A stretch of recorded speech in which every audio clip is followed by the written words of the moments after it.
So in the last session, you all dealt with the aftermath of Mason assassinating the delegate from, or the VIP from Vig Boulder. After slitting this man's throat, Mason seemed to have bolted, and once things settled a bit, you managed to find Mason unconscious in a nearby cave, which, following through, you managed to make your way back up into the Colosseum itself. You managed to recover a very unconscious Donald Wint, who, along with his bracelet, who you eventually delivered back to Asgril Kaz, to Lady Arania Ralza, and along the way, sort of finding a few different things about what seemed to be an ancient civilization, or an old group of people that used to live around this ruined Colosseum and the ruins surrounding it. You also managed to open the chest that you found within the caves under the Colosseum. It had a couple of spell scrolls and a mysterious note within it referencing something called the Fanged Shield. Seemingly looks like an invitation for whoever were to find it. Upon returning, you were paid for your for services rendered, and you were told that there will most likely be a trial where Mason would need to be present, as it was seemingly him that assassinated this rather important individual from Big Boulder. Upon inquiring a bit further, you were told that Lady Ralza was going to attempt to make sure that you were proven innocent, but upon asking further, she did say that one of the avenues that they might have to consider is effectively distancing themselves from you. But there wasn't a definitive given yet, as they still needed to strategize and see what their options were before they can give you a more sort of definitive answer. From that point on, you returned back to your manor, or back to your keep, where you rested and recovered from the journey. And I'm going to say you guys have had a long rest and sort of recuperated over the night. And the next morning, sun comes up. Those of you that wake up early are awoken by the sunlight streaming through your windows, and the day is yours to do with as you wish.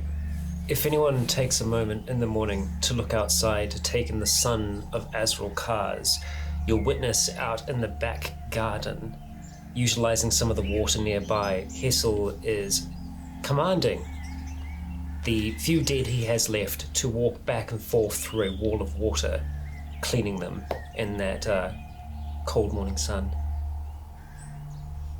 Yeah, power wash your skeletons. They just kind of walk in and just get out the other side. Just a little cleaner. Removing a little bit of the excess corpse flesh that kind of sticks to the bones. It's tricky stuff to get rid of as a necromancer. Yeah. Always power wash your skeletons. Exactly. Yeah. That's usually what it feels like when you power wash your foot while you... Yeah. Yeah, no, they had flesh on them before, and yeah. Been there, done that. These are just the guy delivering the newspaper. Yeah. Yep. It's 3 skeletons. They send a new one every day. Oh God. It's a fantastic delivery service. Just a trap for the mailman to replenish. It's after my morning wash. I'll bring them all back into the bag and re-enter the home. And This would just wash around the lawn and be just like bits and pieces. In the pool. Oh, It was okay. considerate. there is a suspicious amount of birds that flock backyard. in our backyard. They just kind of wait along the fence line. They're all ravens. And Except the thing is, they would land on the fence. They would land on the fence line, and then they'd become paralyzed immediately and drop to the ground. So, because of the wards and protections that we have, They fly overhead and they just body like dive bombing. Just although if it, Yeah, it's just it's always raining ravens at your keep. if it does work on birds, then it's like, how small does it continue to work on? Like, is there just a line of like roaches and ants and stuff just No piling up mosquitoes, outside baby. the wall? we haven't tried flying over it. I guess maybe if you land on it, who knows? Who knows? Who knows? Anyway, Yeah.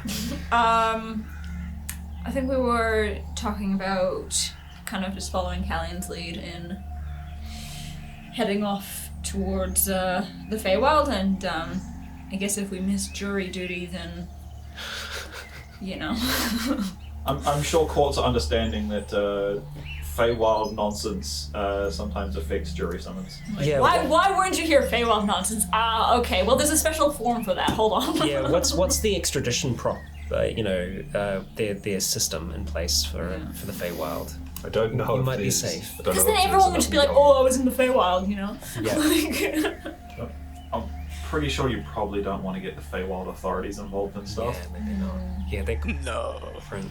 Yeah, Yeah. if you want to go to court anywhere, it's in Azrael Cars, not in the Feywild. Yeah. The neutral territory where they're taking me to court isn't the Feywild, then I'm really fucked. It's like, it was the form of Mason that killed the guy, not Mason's soul. So we're just gonna take Mason's form away. please. Hey, at least at that point you'll have a body with no soul and a soul with no body. So shenanigans may ensue. Yikes. There we go. Yeah. Yep. Do we know which direction we need to head?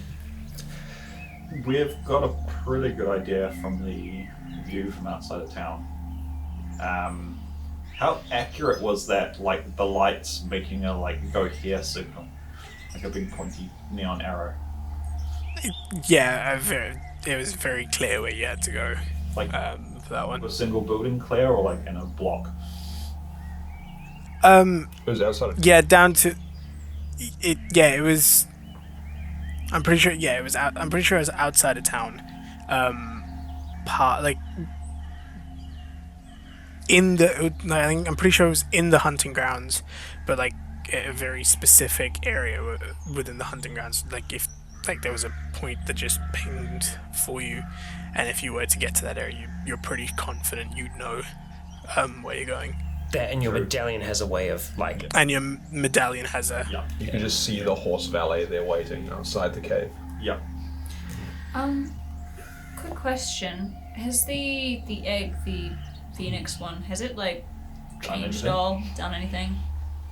Where have you stored it so far? Not fighting. It's been like close, purpose. but to Ophelia's warm body because she's a tiefling.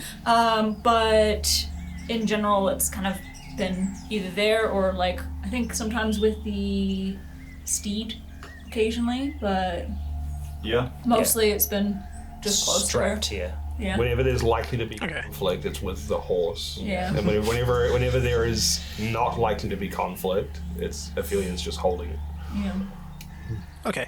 Hold up. Let me. Yeah. It's just Yeah. Let me have a quick. A hook on the side of the saddle that the Bjorn just clips onto. that seems bad. Boom, boom, boom. I don't know how many days it's been. It hasn't been that long. It only took like 3 No, it hasn't to been. get out there and back.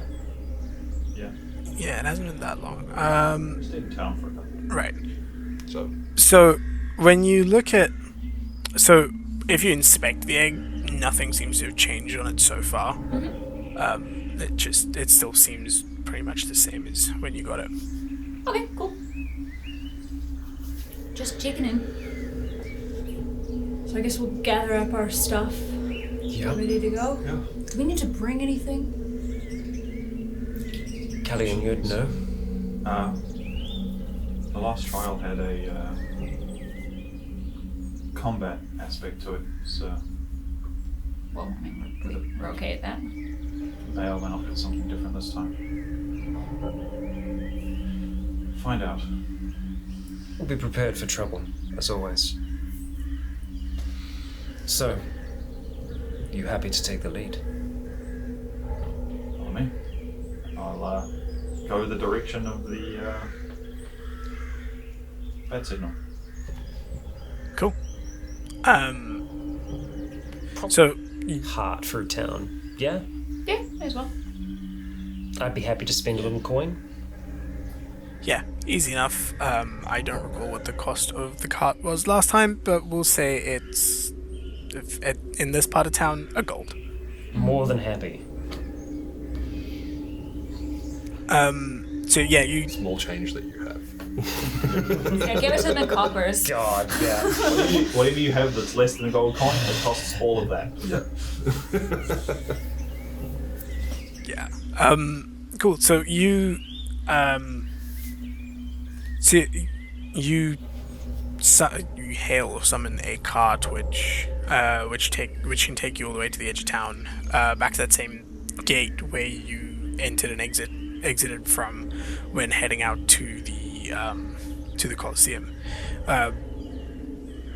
There's a set of guards there that look at you and seem like, just looking at your garb and what you're wearing and that sort of stuff, sort of realize that yep, you're adventurers, and you probably know the risk of going out here, so they let you through.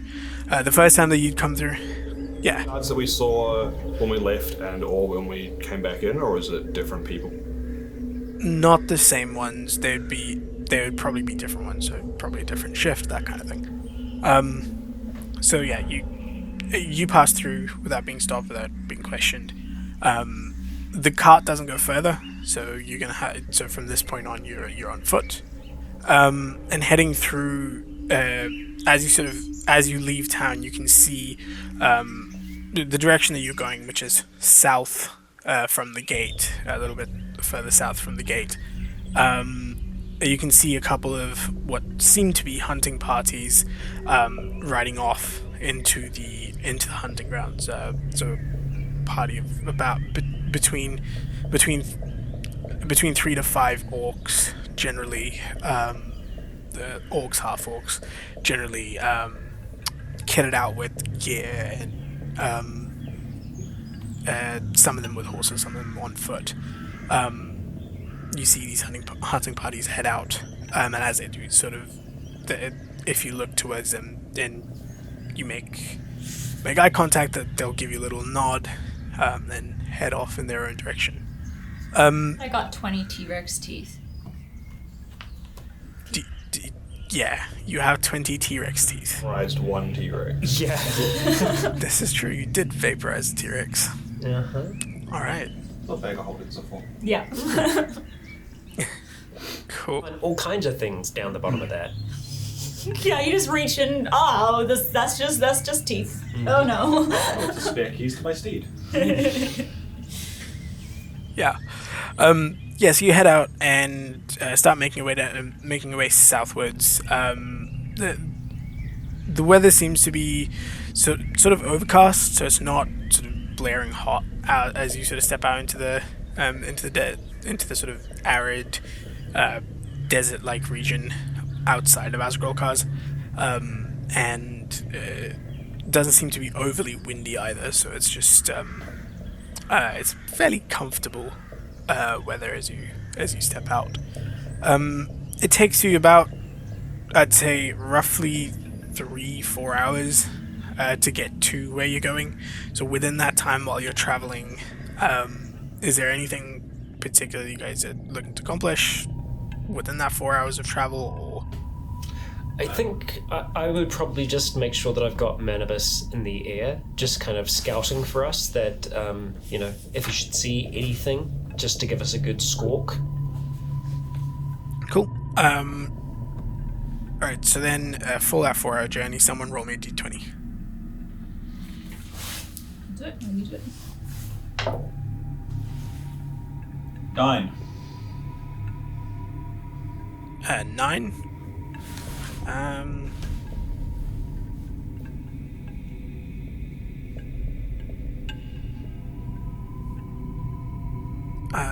Cool.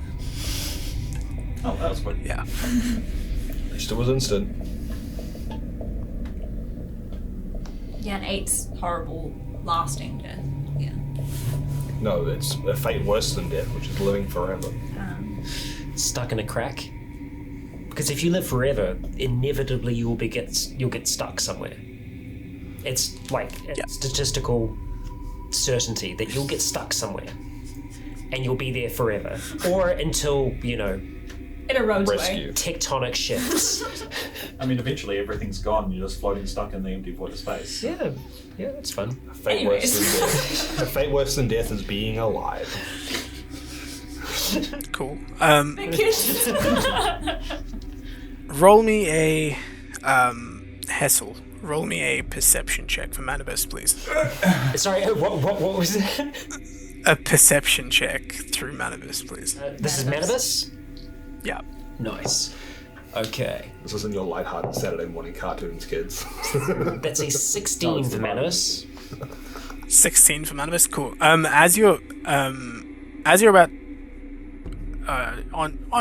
onto about hour 3 of your journey, Manibus sort of squawks out, and you hear him.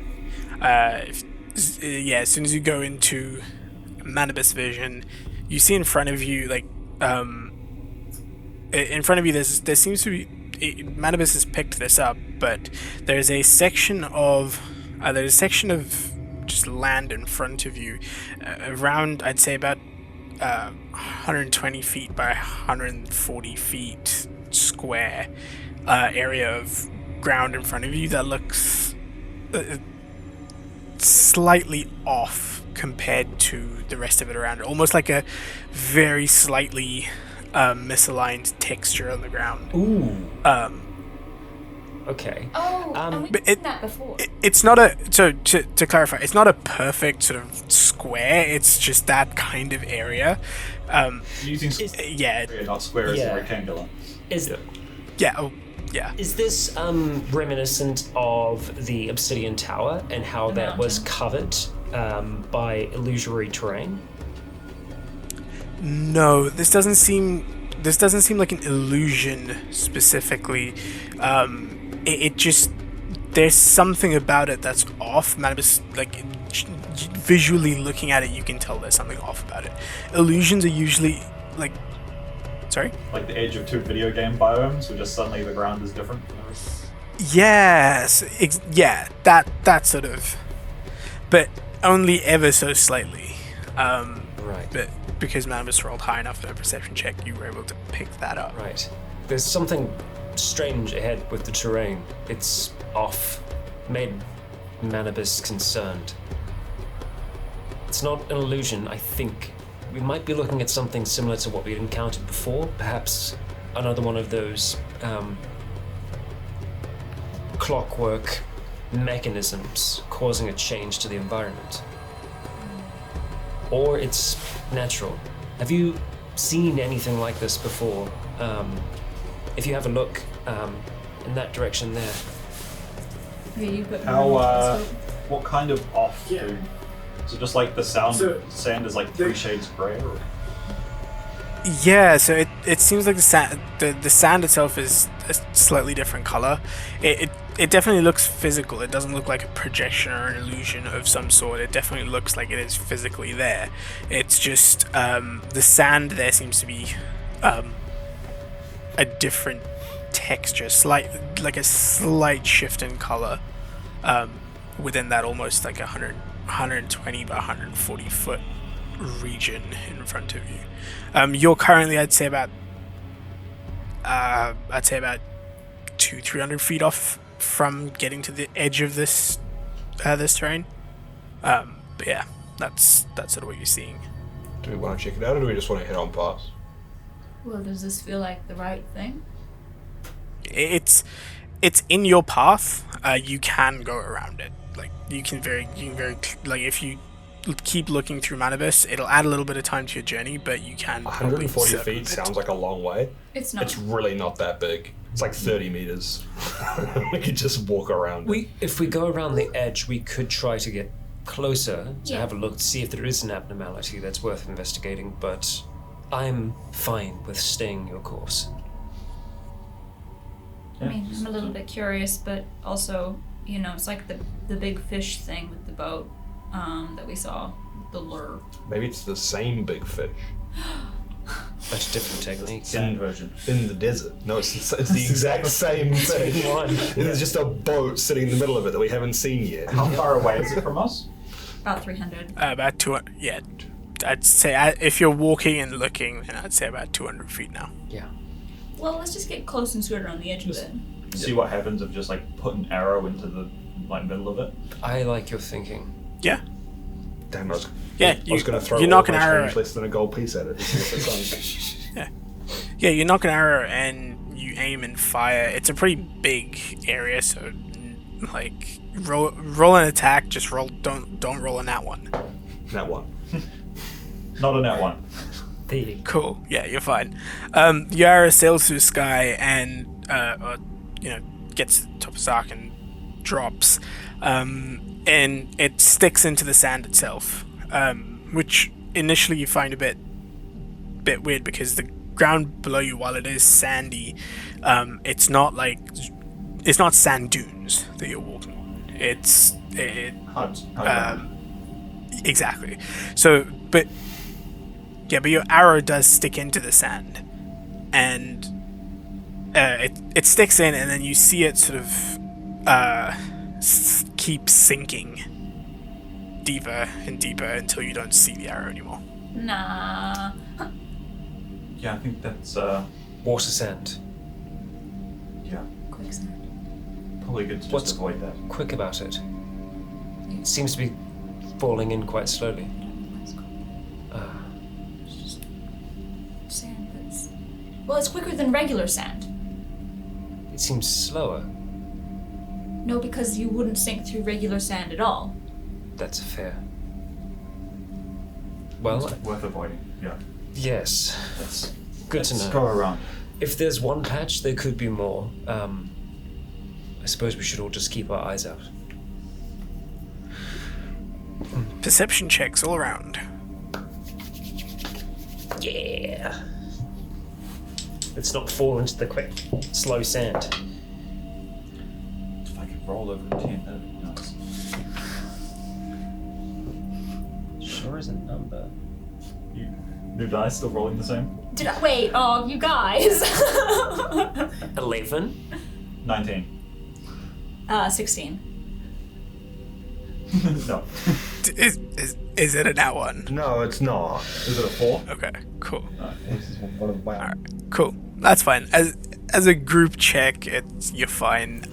Mason just constantly has sand in his eyes. Yeah, like you're finding it a bit difficult to like perceive the difference between where this quicksand is and where like the normal ground and it is in front of you, but with the help of the rest of the party you manage to go around it, and keeping an eye out you do see other sort of pockets or sort of Patches. areas of different size, patches of what seems to be the sort of quicksand, like throughout this area, like as far as the eye can see.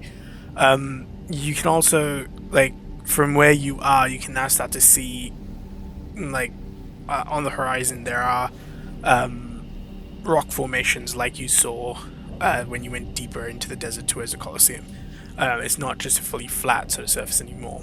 One of these little rock formations is sort of where you are aiming to get to. So you can try and slow down a bit to make sure you're being careful and avoiding these pockets of quicksand. It'll probably add about like an hour to your journey. Worth being careful. Or you can keep going at normal pace and risk a skill check to see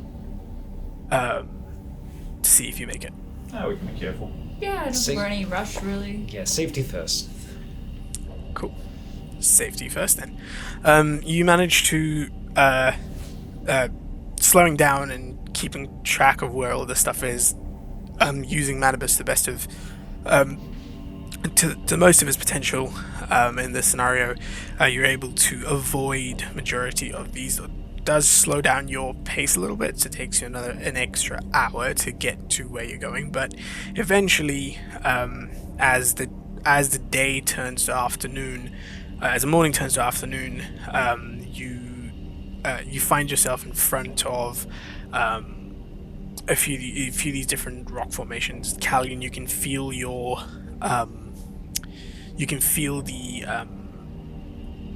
medallion humming a bit more.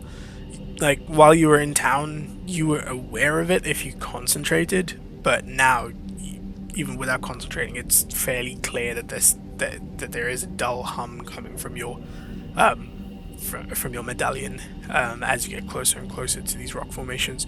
On the faces of one of them, you see what seems to be a large boulder. And when I say large boulder, I mean it's like, from a distance it would be you would mistake it for another one of these larger sort of rock formations. It's probably around 60 feet in diameter. This boulder, it seems to be resting against one of these larger rock formations, and that's, as you get closer and closer to it, your medallion seems to be humming more and more. So you're fairly sure this is where you need to be going. It's a big rock. That's the place. Under it, or Maybe there's a door. Hopefully. Or sand. More sand. maybe. Let's get close and have a look. You get close, and what are you looking for specifically? Like For a start, I'd just be looking see if there's any like symbols or markings that might suggest like exactly where to go. If there's a make a perception check. Oh, if you're taking your time and sort of walking around and that sort of stuff, you can make an investigation, or if you're just looking through, perception works as well. stick with perception. Yes, you can. You can roll advantage. What is rock? What is a rock besides like really big sand anyway? Yes. So 26. Nice. What if sand got really small rock? Exactly. Yeah. The circle of light. Looking over it, that was a perception check, yeah? Yeah. Cool. Look. My perception's much better. Looking over it, the first thing you notice is that there's clearly something behind this giant rock, like or an entrance to a cave or something of that sort behind it. Like, not spanning the whole thing, but the only reason you can tell is that as you sort of get to where this giant boulder is resting on the rock formation, you can feel almost like a very light draft coming from the little crack that's between these two. You look around it, there doesn't seem to be a way through, like you can't crawl through these cracks, but there's definitely something behind it. There are no markings or any other indication of how to get through it or where to go, but that's sort of what you're getting from it. Test of strength. It's definitely behind the rock. The question is how we get behind it. I assume the rock is solid. It is. If this is a trial that you're meant to undergo, I can't imagine the answer is straightforward. This boulder, it seems to have been here for a very, very long time. Moving it might not be the way. Assume if there's a trial, there's probably something else deeper inside. The last time was a little bit maze-like underwater, so I think this is just the thing that keeps people out. Right. A deterrent.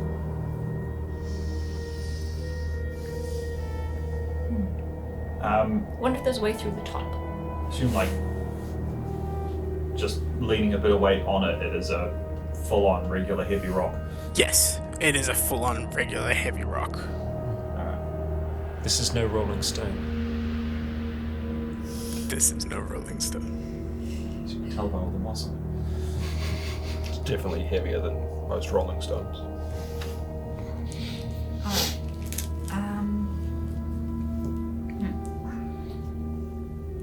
Well, yeah, maybe there's a way through the top. Manibus in the air. I'm more than happy to have a look around. And I'll start to pilot Manibus. Yeah. I would try to take him up towards the top of the boulder and try to just have a look around those points and also just get a bird's eye view, literally, because I know the way that Callan was able to see the pattern before was from that perspective. So approaching with the idea that perspective might be a part of it. Yeah. I might wander. I might start to wander around the larger rock formation to see if there's like an alternative way in or around, or anything else that looks slightly out of the ordinary that isn't big rock related. I'll say both of you can roll perception with advantage. I'll say Manibus and Mason are working separately, but still sort of aiding each other. So both of you can roll with advantage. How big is the gap? That's cocked. It's tiny. Like that. Can't fit an arm through it, kind of thing. Roll the same thing twice. Probably, yeah. You could probably get a skinny arm through the crack, but Oh, like a bone? No. But- I mean, yeah, I could Yeah, throw probably. the bone through and reassemble him on the other side, but how much use he would be over there.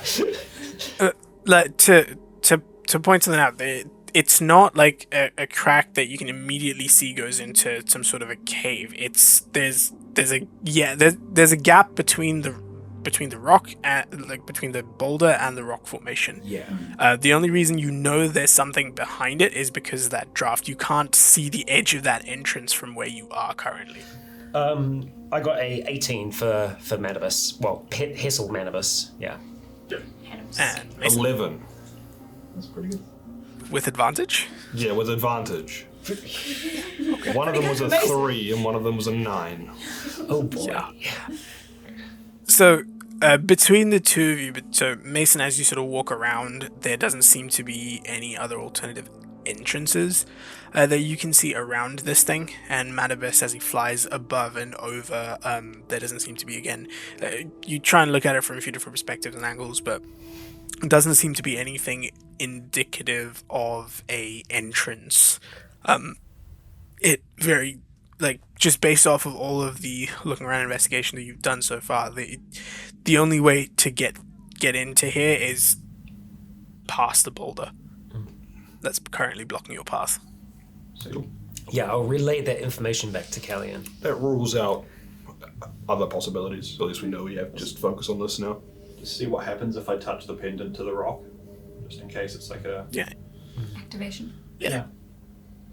You touch the pendant to the rock, and the humming intensifies for just a little bit, but nothing aside from that. What if you just try to move it? I know you might look silly, but And I gave it a nudge against it. I haven't tried to push it, but it feels... You can roll a stealth. You can roll an athletics check if you want. as well. Yeah, So- I think try giving it a push. Yeah. Yeah, roll athletics with advantage because Push as well. I will provide moral support. Yeah, I'm standing next to Ophelia. Good job. So 24?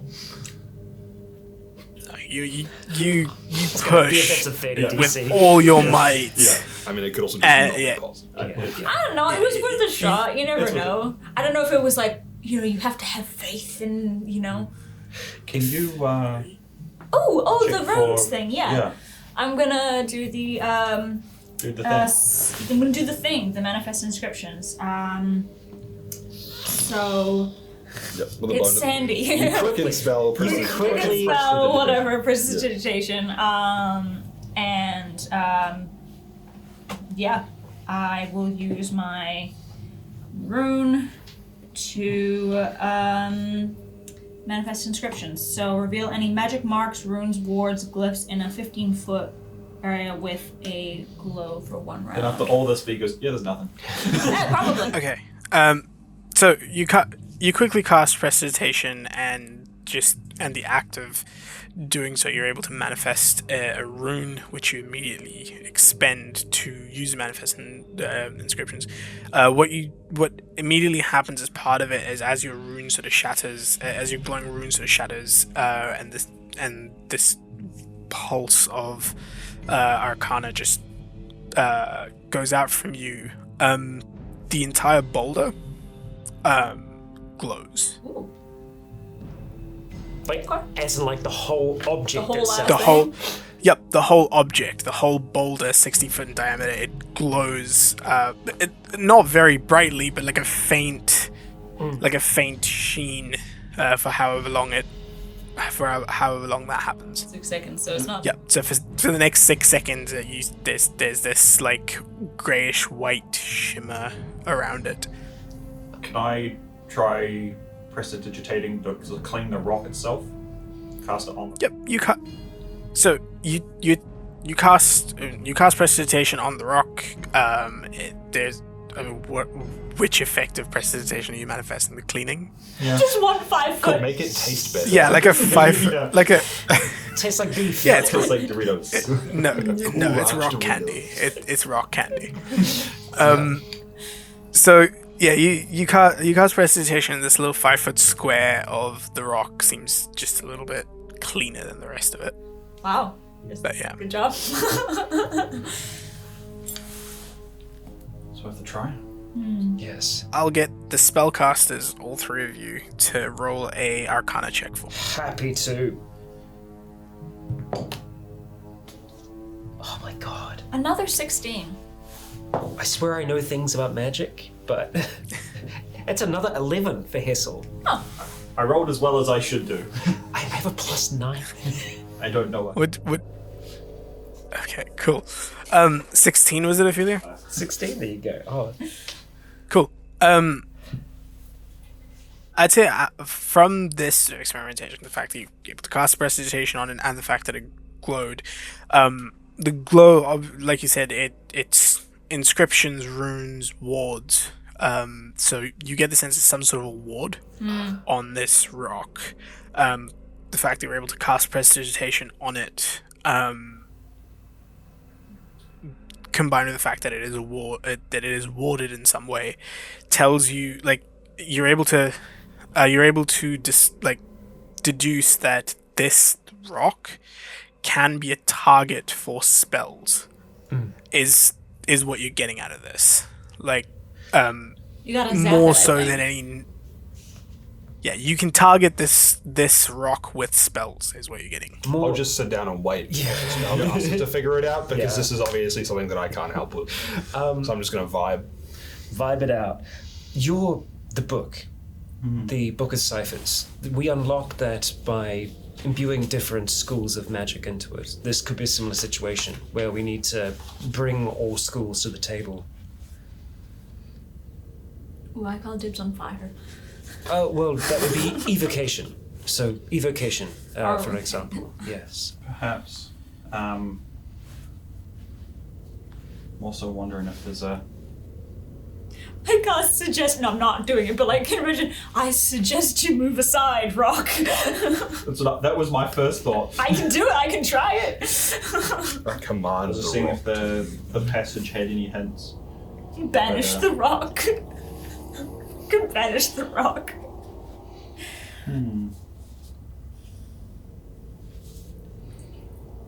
Doesn't seem very likely. You've already cast transmutation on it in the form of prestidigitation. So, we have transmutation covered. Just cast levitate on it. 5 hit.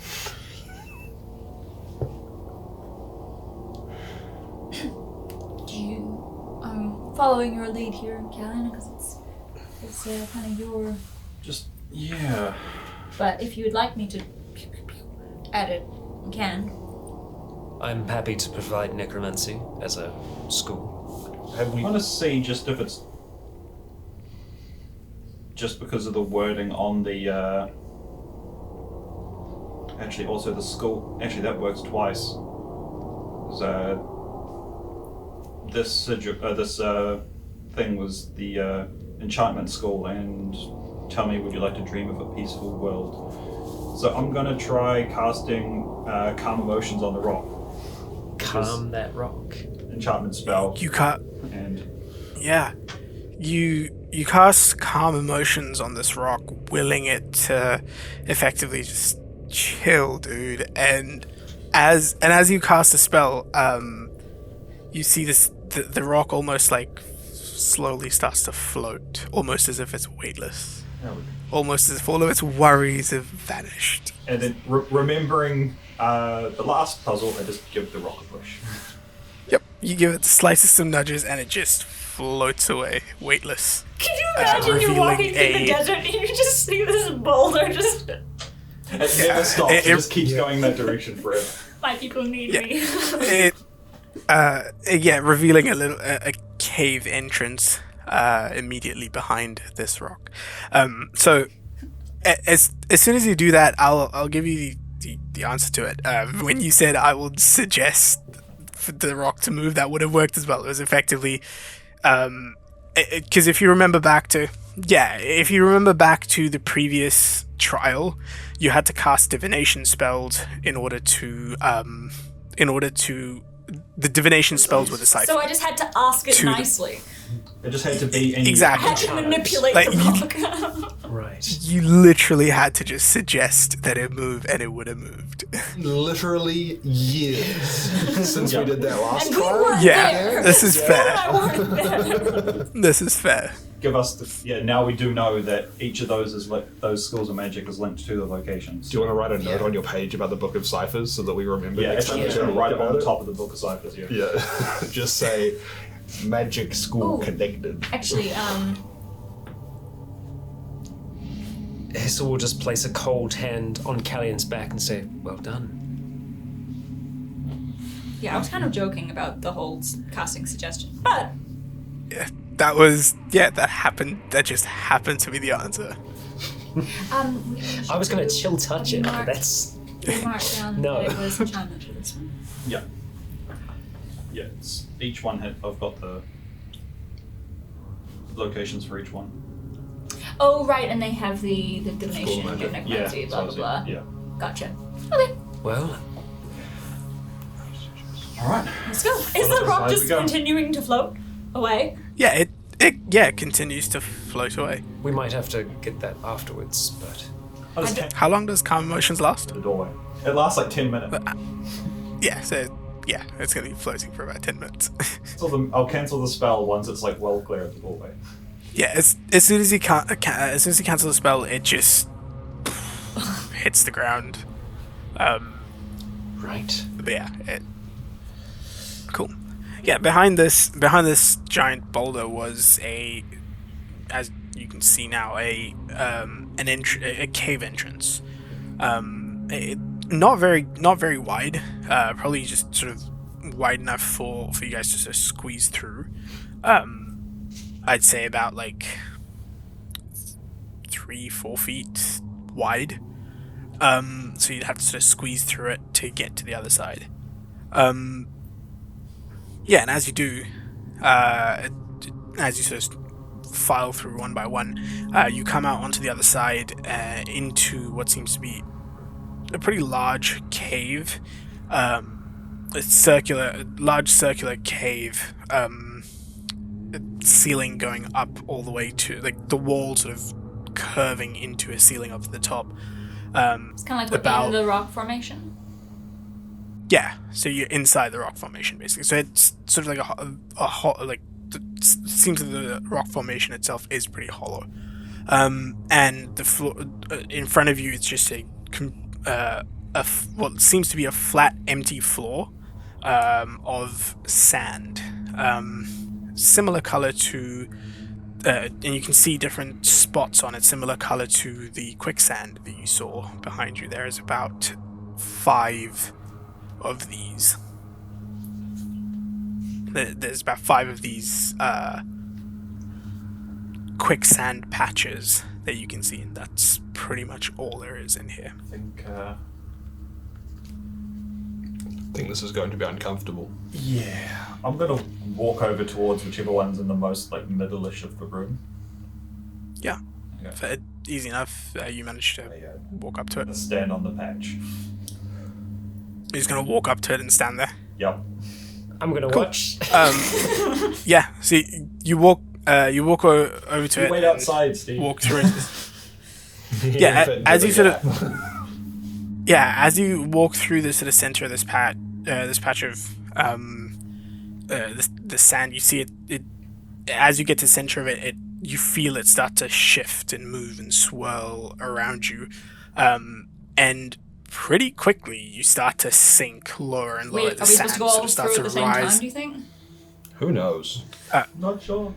The sand starting to rise above your torso, above your chest, and almost seemingly constricting you as you go down. I'm going to roll some.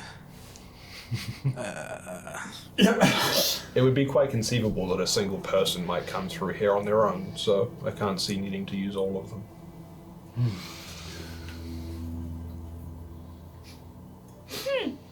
Bye, Callan! Good luck! It's gonna be one of those. Only one of these is the right patch to stand on. Oh, we know your So one you works. start to. So you start to sink down, and it starts to constrict and crush. And as the sand sort of goes above your mouth and your nose, you feel yourself sort of suffocate, almost entombed, buried alive. As this crushing sensation, suffocation seems to almost get worse and worse. You take 10 points of bludgeoning damage, and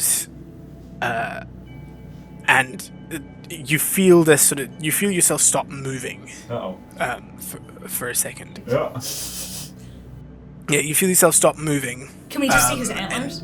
And almost no, you don't. He's completely submerged. What you guys outside is Callan submerge into this and just disappear. As soon as he's gone, the sand stops shifting and moving. And you are currently blinded, restrained, Suffocating. suffocating, effectively. Oh boy.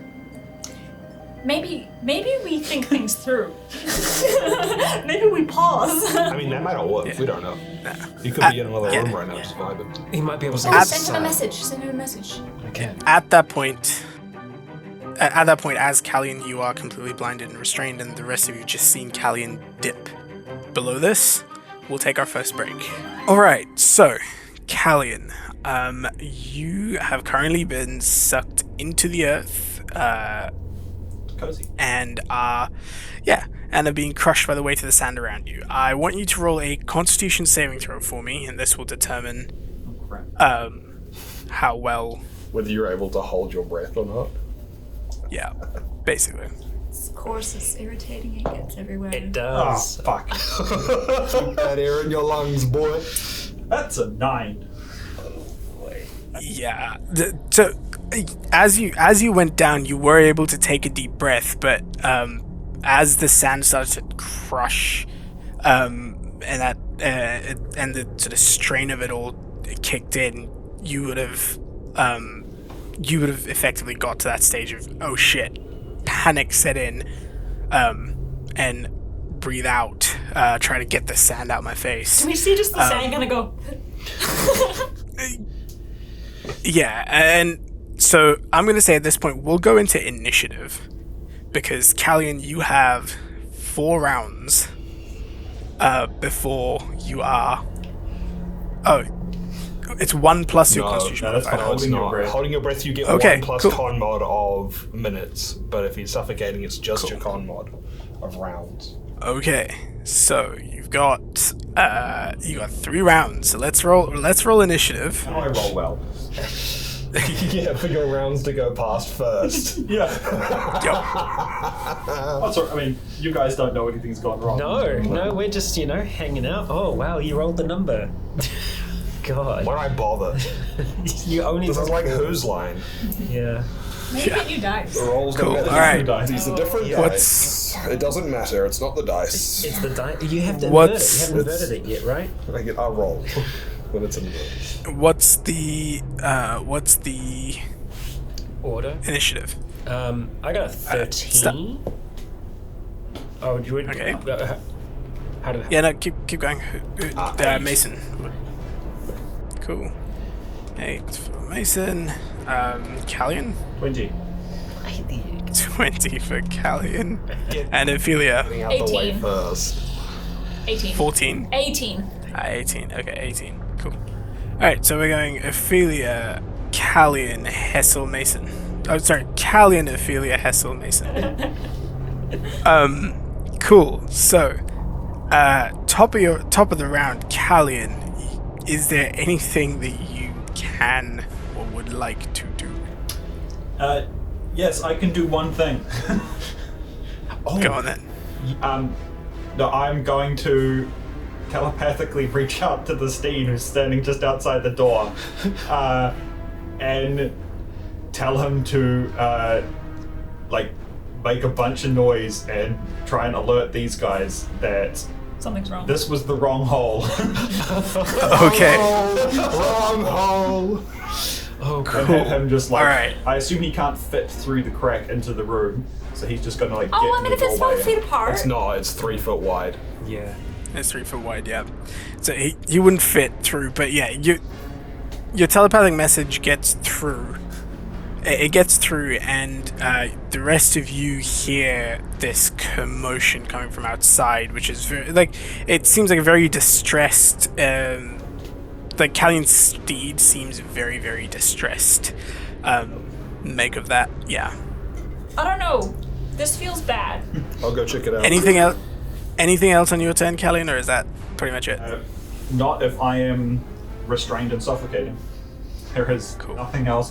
I suppose I can try to push my way up. I guess. I don't know if how much anything would help, but I can. You can't feel solid ground under you, so it's like trying to swim through the crushing weight of sand. So I'll allow you to you can use your, so the telepathic communication with your steed, is that an action? What's the Communicate telepathically.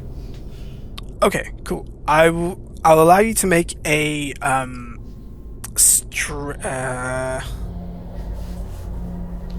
make a strength saving throw to try and overcome this crushing weight, to see if you can even move to start to make your way up. So one sec. I don't think I have it, but yeah, no, I don't think I got. Oh, hold on. I just remembered something. I just need to check. Cool. Your movement thing? Nope. Okay. That won't. I just remembered some of the equipment I had. I don't think it helps at all. I have the ring of free action. So difficult terrain doesn't cost extra movement, but it's magic can't restrain me. So that doesn't. Is help. this... Yeah, is it natural quicksand or is it magical quicksand? Yeah, is it magic quicksand? Well, I mean, it's not magic quicksand. It's quicksand. it's If it's magic quicksand, it can't restrain me. well, I mean, the effect would have to be magical, wouldn't it? If it's just a bunch of Yep. quicksand sitting on top of you, that it happens to be magical. It's not Yep. the magic that's keeping you Yeah. restrained. Yes, this is true. All right. Exactly that. Cool. All right. So strength saving throw. 14. Okay.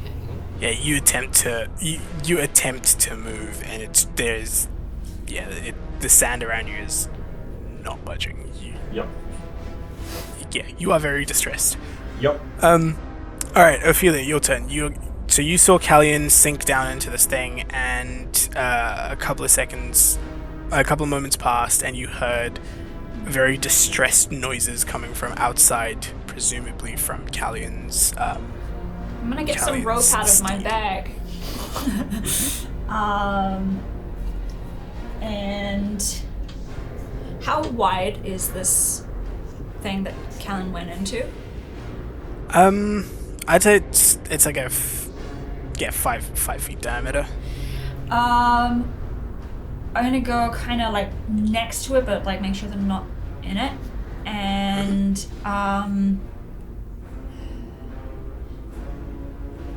just gonna take the rope and shove it down into the sand. Cool. You grab the rope and you shove it down into the sand. You're still not standing on the quicksand. You're just trying to. Basically, just to put it in, see if I can feel around. Actually, honestly, I'll have the rope, but I'll just feel around in to feel Callan's horns or something. As your hand makes contact with the sand, you feel it start to shift and move around it, almost attempting to pull you in. I'll say you can, like, as soon as that happens, you can react quick enough to I'm just gonna get away from it. But yeah, that's sort of the immediate effect of trying to do that. I'll say that's a free action to do. Okay. Does the sand seem to be swallowing the rope? If you put the rope, if you just if you put your hand, if the rope's in your hand, then yes, it does swallow. But as you take your hand away, the sand stops swirling. There is a small length of rope still in there, but the sand stops swirling as soon as your hand comes out of it. This feels bad. It needs to be a person. Or something. Leave it to me. Okay. Can I find something in the cavern to attach the rope to? Like there's tight slide, whatever. Yeah, you can find terrain that you can wrap the rope around and tie it around, and it'll be pretty secure. That's fine. And lead it over to the hole just in case. Mm-hmm. There is nothing really that I can do. We don't know enough yet. No, Yeah, I'm gonna say you spend an action tying the rope and something we should have done beforehand, but cool. Yeah, you still have a bonus action if there's something that you'd like to do with it. Pray. I'm just wondering something about. It's a free action, I think. Don't know. Just use the free action for the. Yeah.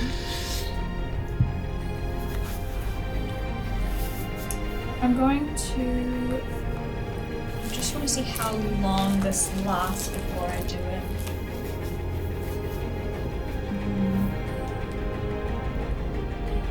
No, I'll leave it for now. That's all I can do. Cool. All right. Next up is Hessel. Okay, Hessel is going to attempt to see if this will work at all. He's going to, with my action, he's going to stretch out his hands. The finger bone crown inside of his hat is going to flex. And from the soil, from the sand around him, he's going to raise 2 undead. Cool. Immediately after Hessel's turn, the instruction he gives them is to take that rope to the bottom and to secure it to the being that's down there. Cool. So you do see these shards of bone shoot out from the ground around you as the crown starts to exert its will on the remnants of once living things buried in the soil. These shards of bones, they knit themselves together into a sort of skeletal humanoid figure, into 2 of them, and they grab the rope as per the instruction. They walk on top of the area with the quicksand. It doesn't move, so they start to try digging, and they don't get very far. Well, it needs to be alive. So I'm no got good a bonus either. action. I will look to Ophelia and Mason as to what to do there. Yeah. Anything else with bonus action? No, that's what I got at the moment. Cool. Mason. Seeing that part of a rope is already tied to the stalagmite, I'm gonna quickly throw out another lot of rope. I'm just gonna say tie it to the steed, because it might actually be able to help us pull us out. And then I'm just gonna grab both ends of the two ropes, or like the one end of my rope and the end of the other rope, and I'm just going to step into the hole. Tie one around. Cool. You got a tight grip. Yeah, you got a tight grip to the ropes. You run over to the hole that Callan went down, and the sand starts to shift and swirl around your feet as well. Dramatic jump and then just... and you start to sink down into this hole as the sand starts to shift and swirl all around you, coming up over your torso, over your chest, and as it sort of gets to your neck, you take a deep breath as it covers you and that crushing sensation envelops you. You will take 18 points of bludgeoning damage. 18? Yes, 18 points of bludgeoning damage as this thing effectively crushes you, and you feel the sand sort of moving around you, and eventually the sand stops moving. You again don't feel your feet touch the bottom of anything. Yeah. You don't and seemingly just stopped and suspended almost as if in amber. Just small space. Did I feel Callan or feel anyone or anything on the way down? Yeah, did you just put... Not on the way down. Alright. But you don't know how far down it goes. Like, your feet still haven't hit anything solid. It's in the sense that you still feel like you're suspended in sand, effectively. Yep. So you can hold your breath because you breathe in. You can roll, and you actually no, you wouldn't have known specifically where it's going. So roll a Constitution saving throw.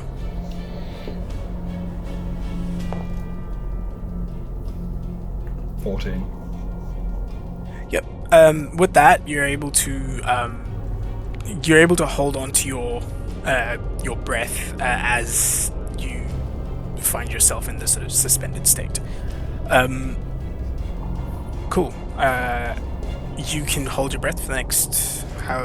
What's your Constitution modifier? 3, so 4 minutes. Yep, you can hold your breath for the next 4 minutes. I want to try and Feel around. I want to try and move my arms to try and feel for Callan, having gone in the same hole and knowing that the hole wasn't all that big. Make a strength saving throw.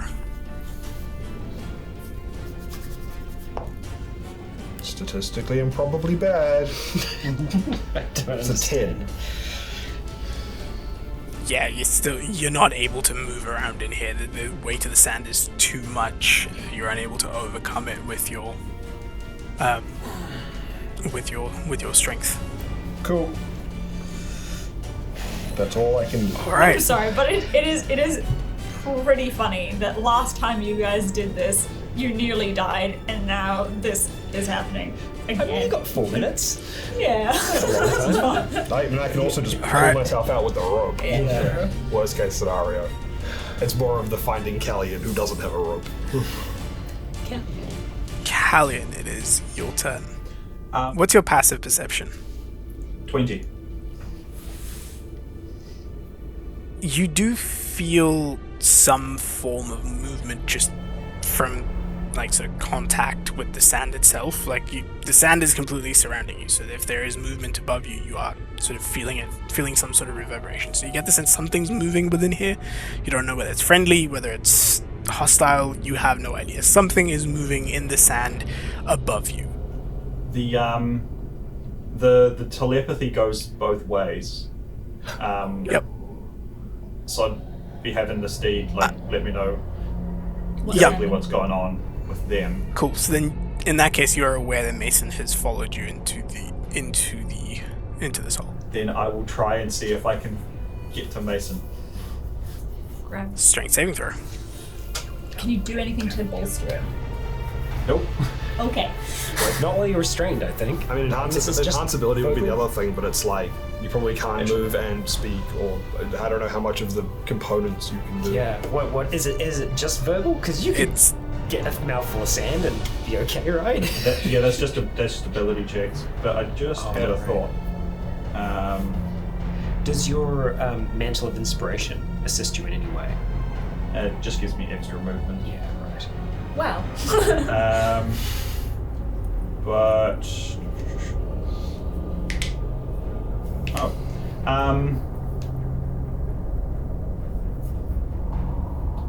since Mason's in the hole with me, I don't have to see you for you to be affected. Once you got in the hole, you'd have +4 to your saving throws.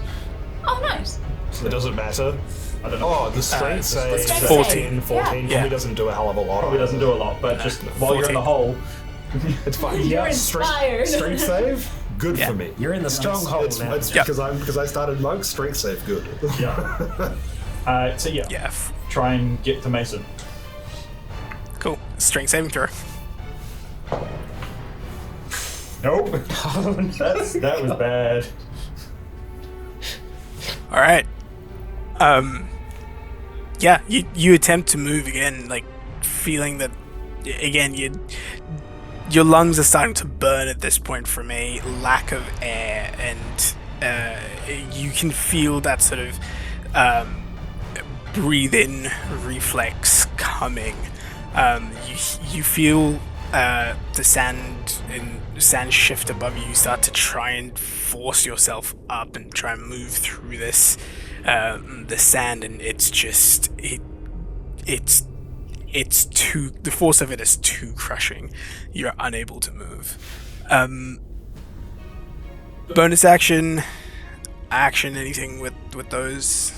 Not that will really be effective at this point. Cool. Ophelia, it's your turn. I would like to ask Hessel if he has Gust prepared. I have something better, but I don't know how much it'll help. Cause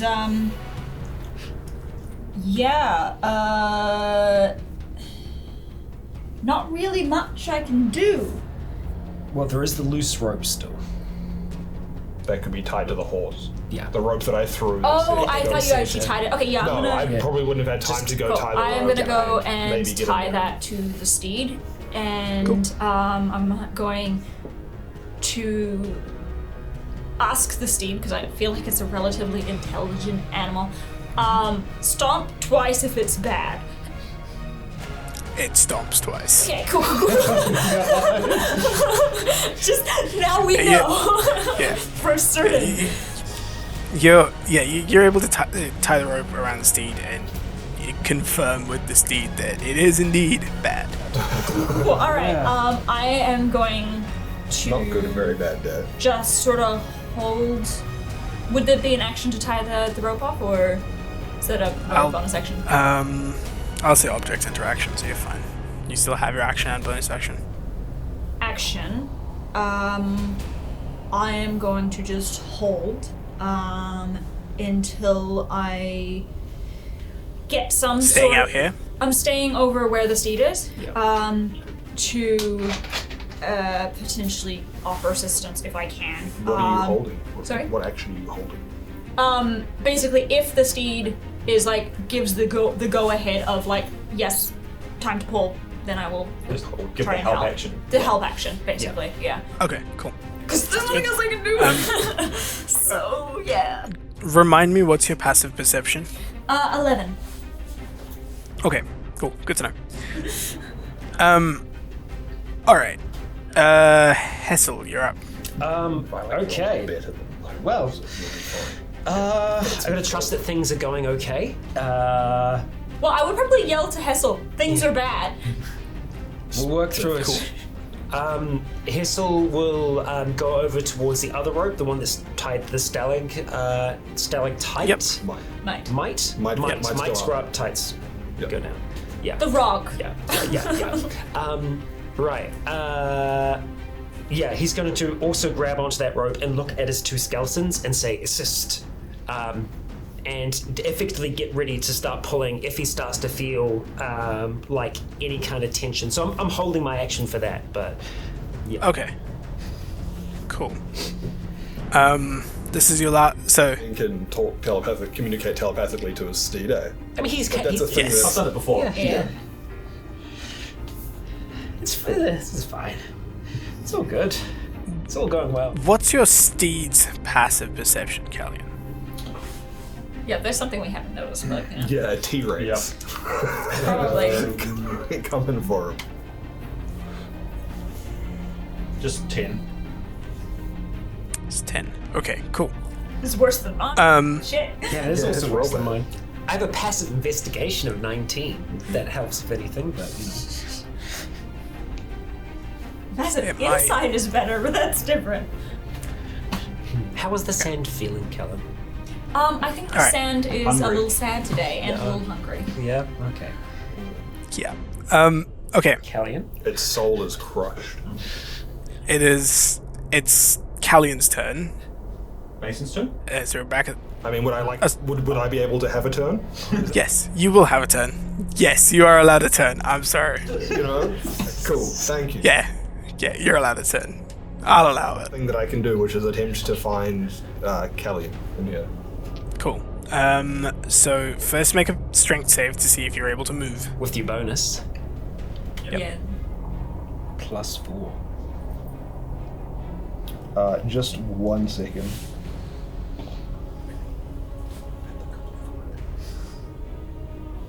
I'm going to be like really fucking frustrated and angry at this situation, Rage time. enraged, so that I get advantage on Yeah. on my strength save. So Makes hopefully sense. it is even more statistically improbable for me to roll another 4. Yeah. Yeah. Okay, that will be quite good. That will be a total of Yeah, Mason. 25. Nice. Yeah. Just your sheer force of will and your like the frustration of not being able to move and being restrained in this way. You to let it out almost at this. You tap into that savage, orcish heritage, and start to you feel yourself start to shift and move through the sand, and you start to almost feel yourself kick your feet about a little bit. And as you do, you are able to move with, I'd say, your total movement speed Go on, is say half speed. Say half speed. You it's can only move 30 feet in here. Oh no. my walking speed is 45 feet. okay. I'll say you have up to 20 feet of movement within this area. So now on top. Yep. I'm kind of just gonna go in like a outward circular pattern, just trying to find like Callan as much as I can ascertain. You're just mosh pitting. Yeah. Yeah. It was a bonus action to rage, yes? Yep. Cool. So I'll say you can spend your action and your movement to get to about 40 feet worth of movement, and within that 40 feet worth of movement, you will. Would I have to have spent that much movement to find Callan? So would. And if I find him in the first 20 feet, I'm not using my action to also move more and find him. Okay, yeah, fair enough. So within that first 20 feet of movement, you spend that 20 feet of movement to move, and your foot seems to catch something sharp, and Callan, you feel something bonk up against your antler. So you have found Callan at this stage, but he is at your feet effectively. I'll say with your with the full 20 feet's worth of movement, you can get down to a point where you can hold on to Callan. Of my regular movement. Yeah, to all of your regular movement, and then you can use the rest 20 feet to move upward. Well, the rest 20 feet, but down to 10 because you're now dragging a creature. Cool. To get all the way down there, I'm just going to get down there, and then I'm going to do my best to wrap the rope around him under his armpits. Yep. And then I'm just going to hold on to him as well with the other rope just up under my armpit. Cool. Yep. So Callan, you feel the muscular embrace of Mason through the sand, and yeah, that's cool. That's your turn, Mason. Yeah. Good turn. Cool. Good turn. Back up to the top, Callan. This is your last round. Your lungs are on fire at this point. Any second now, you're going to take that deep breath of sand. Communicate to your boy. Yep. So Yeah. I will do my best to also grab Mason and send a message to Pull. Pull. Cool. You send the message to Pull, and Ophelia, you see the steed immediately like dig its heels and start to like pull this rope backwards. Try to help, and I will yell out to Hessel to pull as well.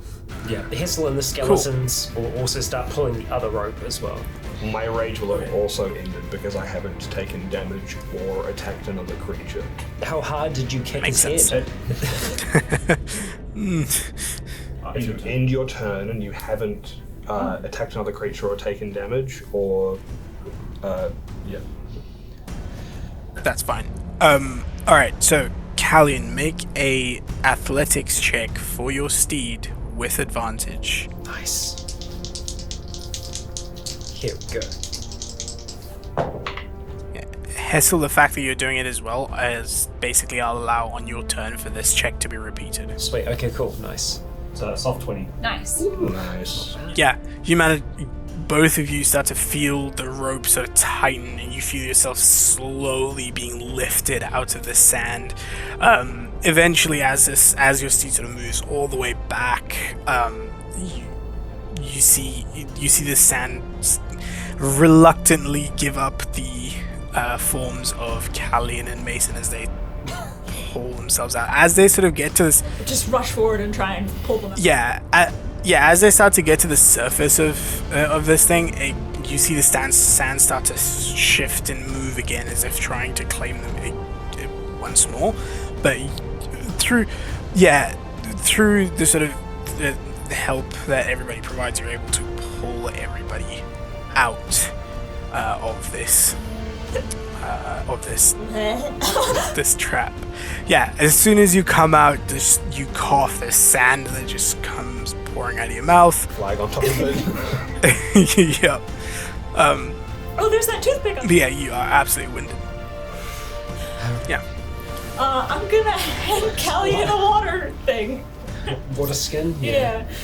Yep. Hurt to mud a little bit, but you know. Yeah. So, I should have realized some of those were not. That's not the right one. yeah, I get that. I got that. You're both okay? Thank you. I just. Mason just. Let the adrenaline leave my body, and my muscles just start to stop fucking burning. Yep. You guys are very Just hug Mason. The lactic acid Aw, cute. just drained from my body. Yeah. Cool. Yeah, here you are in this cavern again. Everything falls silent as you guys, as your sort of breathing stabilizes, the adrenaline leaves your body, Mason. And yeah, here you are. There's still 5 patches of quicksand in front of you. Draw just a big X next to the one that this all On the happened. ground, Yep, there is a big X next to that one. Taking a long moment to catch my breath. I stand back up, try and shake some of the sand out of me because I imagine it's Oh, everywhere. prestidigitation.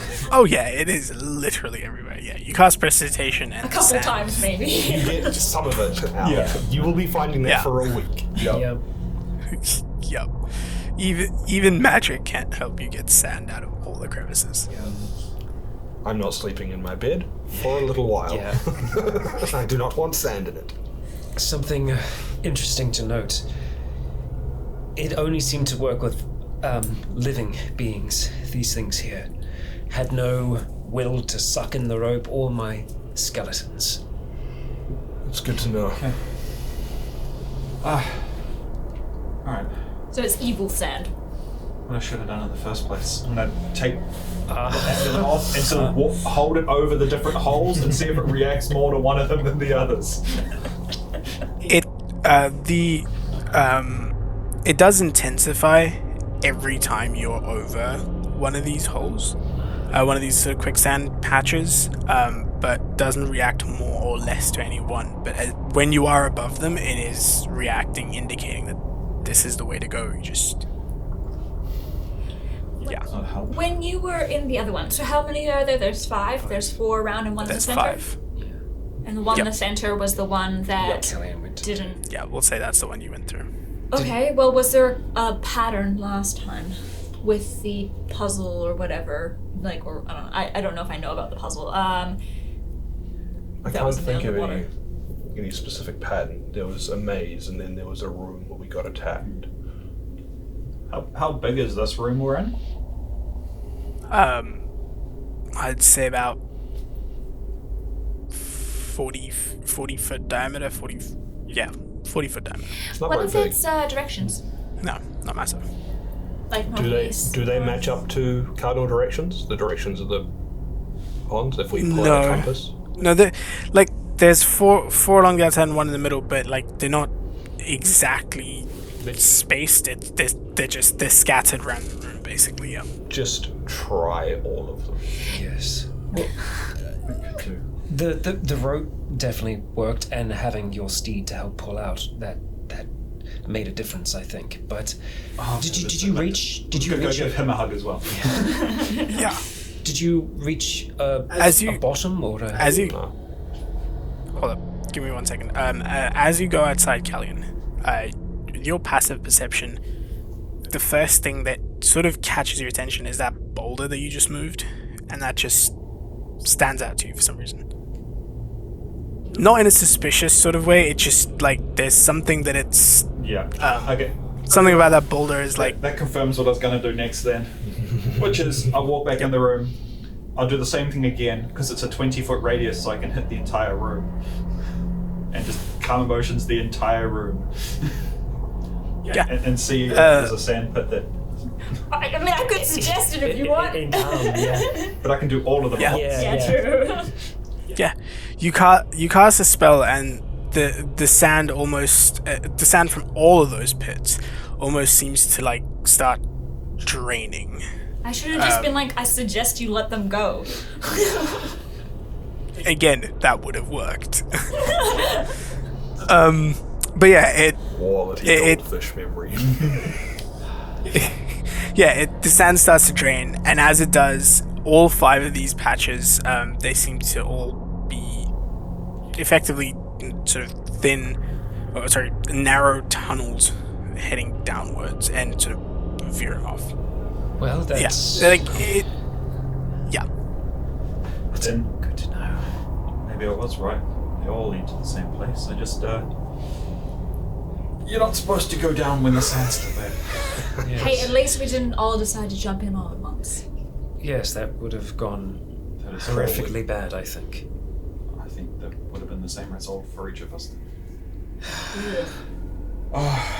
Well, the center one? I think it might be worth still having a rope to be able to assist with climbing back Yeah. out, right? Even if we can press along the sides. Sort of add my rope to the leave it as the like the 2-point to this right into Alto and just tie this to the end of them so we can have like 2 points into a long rope we can just drop Yeah. down the hole. yeah. You managed to drop this. You managed to drop this down the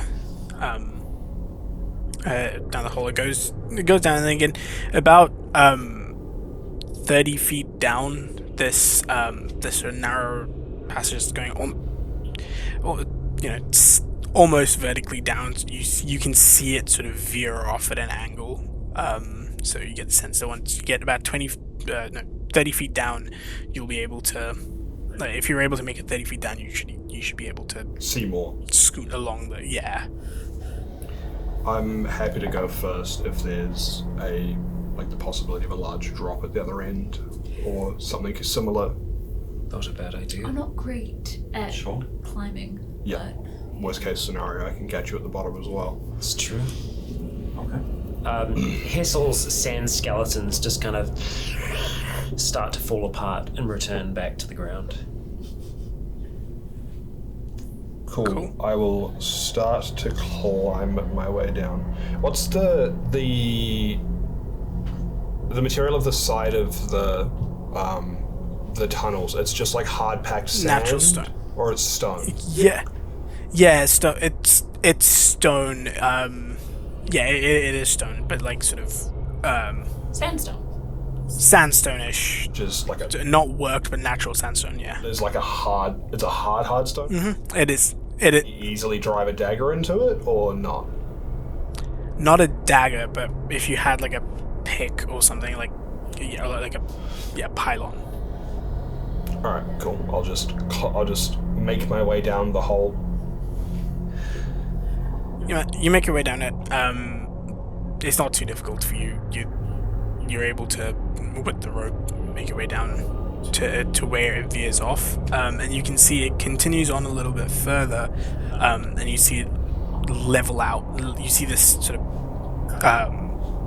what is effectively a tunnel going down, veering off. It levels out, and it seems to open up some further down. So about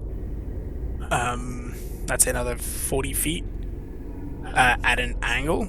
Yeah. And then it levels off.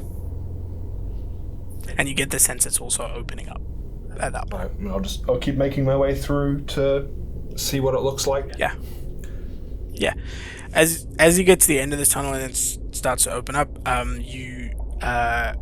it opens up into what looks like you come out onto effectively a ledge, and you're looking down into another large cavern.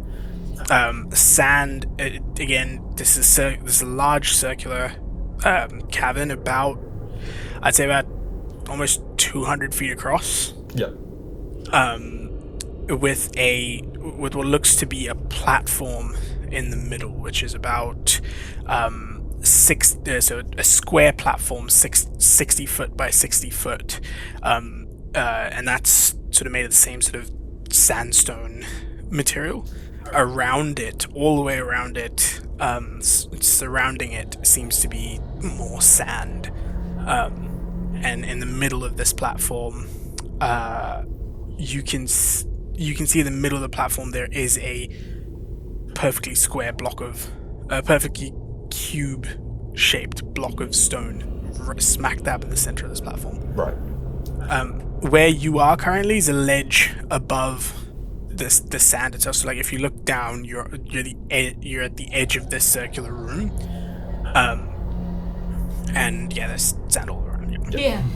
Couple. Yeah, effectively. One. How big is the ledge? Big enough for everybody here to stand on. Like comfortably, or like we'll be standing Comfortably. and like okay. No, comfortably, because if you look onto either side, you can see more of these, like 4 more of these Holes. holes, effectively emerging out into it. Question of does all of them come here? The answer is yes, probably. How high up is the ledge? How far down is it to the ground? The drop to where the sand to the ground is about 60 feet. Okay. And is the sand that is in the bottom of it, is it like regular sand, or does it look like the slightly discolored quicksand? Looks like the slightly discolored quicksand. Cool. So we need to cross 140 feet of, or more, actually more than that. 170 feet of stuff. Oh, no, less. Math is hard. Figure it out. A lot of quicksand to get to the middle. Yeah. Cool. I'll just yell back up the tunnel. It's safe to come down. Just be careful at the end. There's a platform to step out onto. I have Hold Person prepared.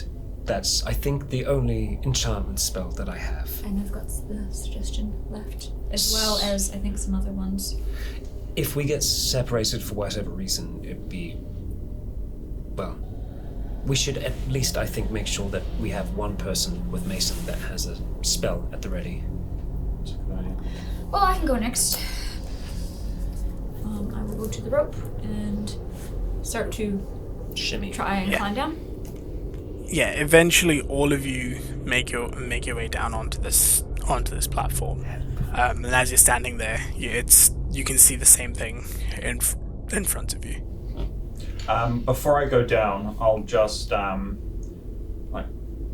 just in case there's some we don't end up coming back this way, I'll just pass on a message that if it's been a day and we don't come back to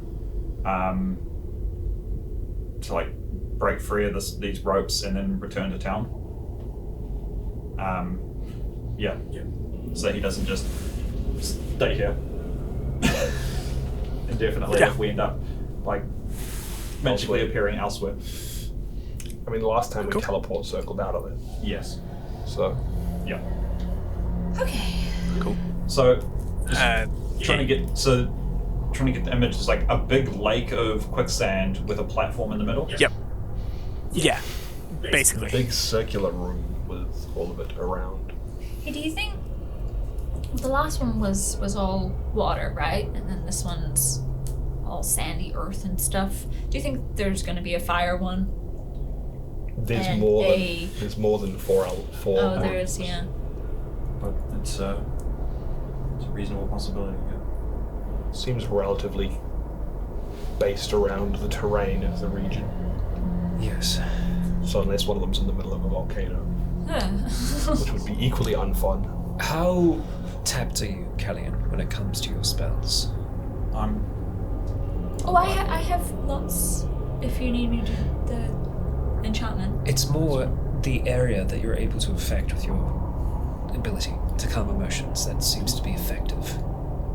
still do that a fair amount, but it's just I'll start with seeing what something simpler can do, since Sapphire hasn't really needed to be a area of effect. So it's what was it? You said 150 feet to the platform in the middle. The room's 200 So- feet across, so it'd be about 70 feet to the middle. If it's 60 foot by 60 foot It's in the 60 middle, foot. which means if you go from Yep. the center, it's 30 feet to the edge of the platform, and then 70 feet I to the can edge thunderstep one person. to the edge of the wall. So To it's about 70 wherever. feet from Yep. wall to 70 platform. feet. I've got 90 feet Correct. of movement with that. I'll start just by seeing what casting against the edge of this lake does, and just use a basic charm person on the sand in front of us. Because it's a 60-foot drop to that sand, though, right? Yeah. Oh, sorry, yeah. Oh, okay. So Yeah. straight down and then sand. Yeah. Right, yep. That's right. Yeah, it is a 60-foot drop. Yeah. That's outside of range. I could ferry us across. Yeah, I was gonna suggest maybe bird. Yes. That's a possibility. One by one. Or, as you're saying, thunderstep. I'm just going to look at the ceiling just to see if there's any kind of stalactites that might kind of drop down if we have a big boom. Make an Arcana check. Oh, Hessel's not doing great on Arcana today. That's an 11 total. That's the only. Is Thunderstep first level? 16. Okay, cool. It's definitely lower than a 6th level spell. But yeah, no. With that, you you get the sense that if you were to thunderstep, you probably would affect the terrain around you. There are sort of rock formations, but like this is a natural cavern, so it's like there are rock formations in the ceiling, so it would probably have an effect. Whoever's standing where I leave would get hurt, so it's not ideal. Yeah, we'd have to go back into the You're tunnels also and maybe. You're also standing on a ledge. You know that you're not 100% sure how thick it is. If you were to look down, you'll see that it is thick, but it sort of gets narrower and narrower as it gets to the edge of it. So yeah. So not bad. Can I ask an order of operations question? Yeah, go on then. My wraps give me an extra 10-foot jump distance. Right. Step of the wind doubles my jump distance. Which way around? Yep. Step of the wind doubles it for the action, but the wraps is a passive, so I would assume it would be add 10 and then double it. Okay, cool, sweet. That makes a big difference. What's your jump distance Jump at the distance. moment, Mason? I mean, Jesus. if I was to do that, it would be 56 feet. Well, what? Jeez. What if I just do it from up here? Surely the trajectory just gets me the way. Can you double I jump? have an idea. If you It's the edge. if you think you can with rope, does we still have extra rope? Have we used every? I still have 50 feet of rope, which I use Lower for me my long closer to rope the trick. sand. I have something I can try. See if it will give us safe passage. I'd be able to get you 10 feet above the sand. That's the best I'd be able to do, but Okay. we'd probably need you to hold on to it. Mm-hmm. Is there anything that we could attach the rope to up here? No, there's not like there are rock formations here, but you get the sense they probably won't hold the weight of a person. It's a rappelling down. What, how it rolls up? I'm It's gonna 50 take off feet like of all it. my heavy shit. It's like spaghetti. I'm gonna take off Yep. my heavy shit to make it easier for them to get me. Yeah. Yep. So, breastplate, weapon, all that sort of stuff. Tie the rope around myself, and if you can follow me. Mission Impossible thing. Before I start lowering, I'm gonna cast Zone of Truth with myself as the center. Okay. Yep. So that's a 15-foot radius around me is now constantly being affected by enchantment magic. Cool. Yep. While That's sexy. Hessel is like spaghettiing out the rope, I'm just gonna dig like with my dagger, just try and dig out as much as I can, some like footholds so that I can brace myself against. Easy enough to do. Don't ask us any questions while you're here. Yeah. So The zone of truth goes off. You would all then be affected, so you can if you want to try and resist the zone when it goes off, I suppose you're welcome to try. Yeah. You. No. Sure, why not? Oh man, I rolled one of my usual numbers. Cool. Charisma save, did you say? Yeah. Oh yeah, 6. Yeah. Good. 13. Okay, everyone fails. Cool. You are, Callan, you are keenly aware that your companions cannot deliberately tell a lie while within Neither can you. the radius. That's true. Yeah. I suppose that you'd also No, it get the doesn't +4 affect- save. So Oh. Yeah. there's. Ah, nice! There's no saving mine. no saving. There's no saving my number. Question about zone of truth. Do you target an object or a point? It's a zone. Right, yeah, but No. Wait. Zone should be That's whatever. Because I'm trying to see if it's movable or if it's just in space. Yeah, true, actually. it's like an area that you cast it, right?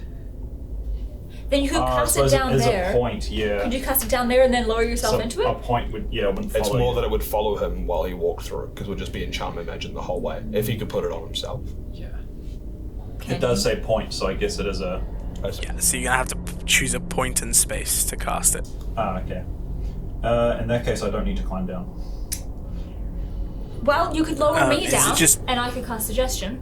It's 13. Is it just a point that you can see?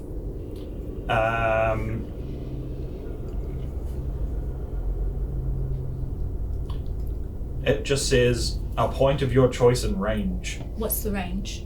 Yeah. It's not enough to reach the platform in the middle. Or How about you lower me down, and I cast suggestion on the little sand, I mean, I could do that as well. because it'll be easier to lower me down than to lower That's Callan true. down. And I only need to be 30 feet above the sand. Yes. And worst case scenario, you have a get out of jail I free do. card as long as you don't get immediately sucked into the sand. That is true. So And we can only tell the truth, so yeah. I mean, if if No, I know. that's me Cool. jumping to conclusions. yeah. Okay. So All right. just figure out some sort of harness situation Yeah. and roll back time a little bit. That's not Yeah. We'll say you. Yeah, back into the bag. Yeah. We'll say you're lowered down into the Above this. into this effectively to where you're getting closer and closer to this lake of sand effectively, and you get to about 30 feet. You get to about 30 feet 25, whatever. from. Yep. Yeah. Excuse me. I suggest you clear a path to the sand. Cool. As you cast that spell and utter those words, you see the sand that's directly below you. It starts to shift and move, and like the Red Sea parts, it parts in front of you all the way from where you are to the platform in the middle. As it sort of parts, you realize the part of the platform that you can see in the middle is atop what looks to be a ziggurat. And the sand that is that sort of parted ways goes down another 30 feet. It's a long drop. Okay. I can hold this up to 8 hours. So, That's handy. I guess continue lowering me down. I mean, I can't lower you all the way down. We got We can 50 do foot 10 on the rope. feet, and then you'd have to 10 just feet away. drop. I can just drop. You'd have to try and untie yourself, or just lower us. knife that.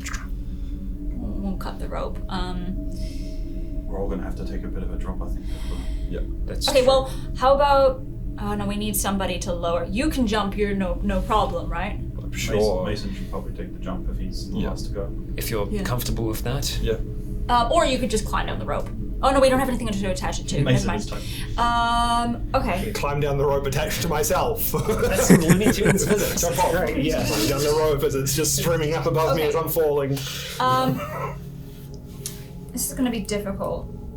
So what, how far above would it be? 10 feet? The ground.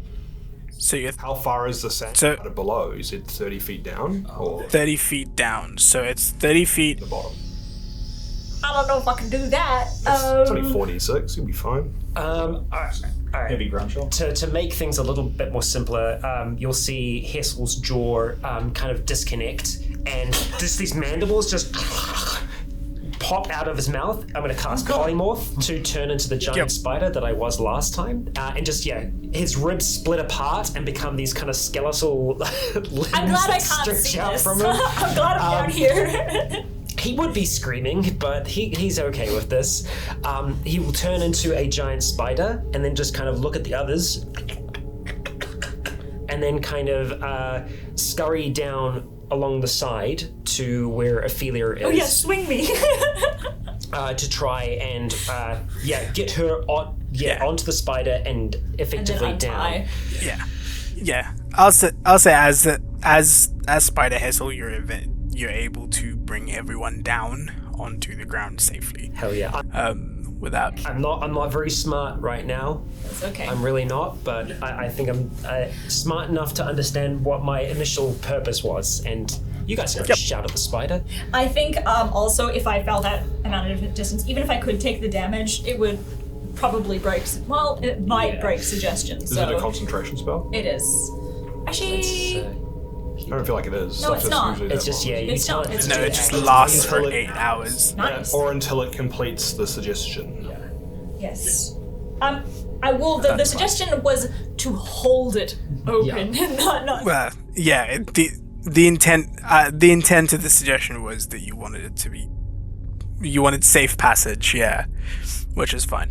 Hessel will make sure that he, or Spider Hessel, will make sure that he deploys a little bit of webbing to make the grip easier on the way back. Don't ask where it comes from. Your skeleton's still upstairs, or No, they They disintegrated. They only last for a minute. Yeah. I've got my real skeletons in the bag of holding, which is now in the semi-real place within Spider Hessel.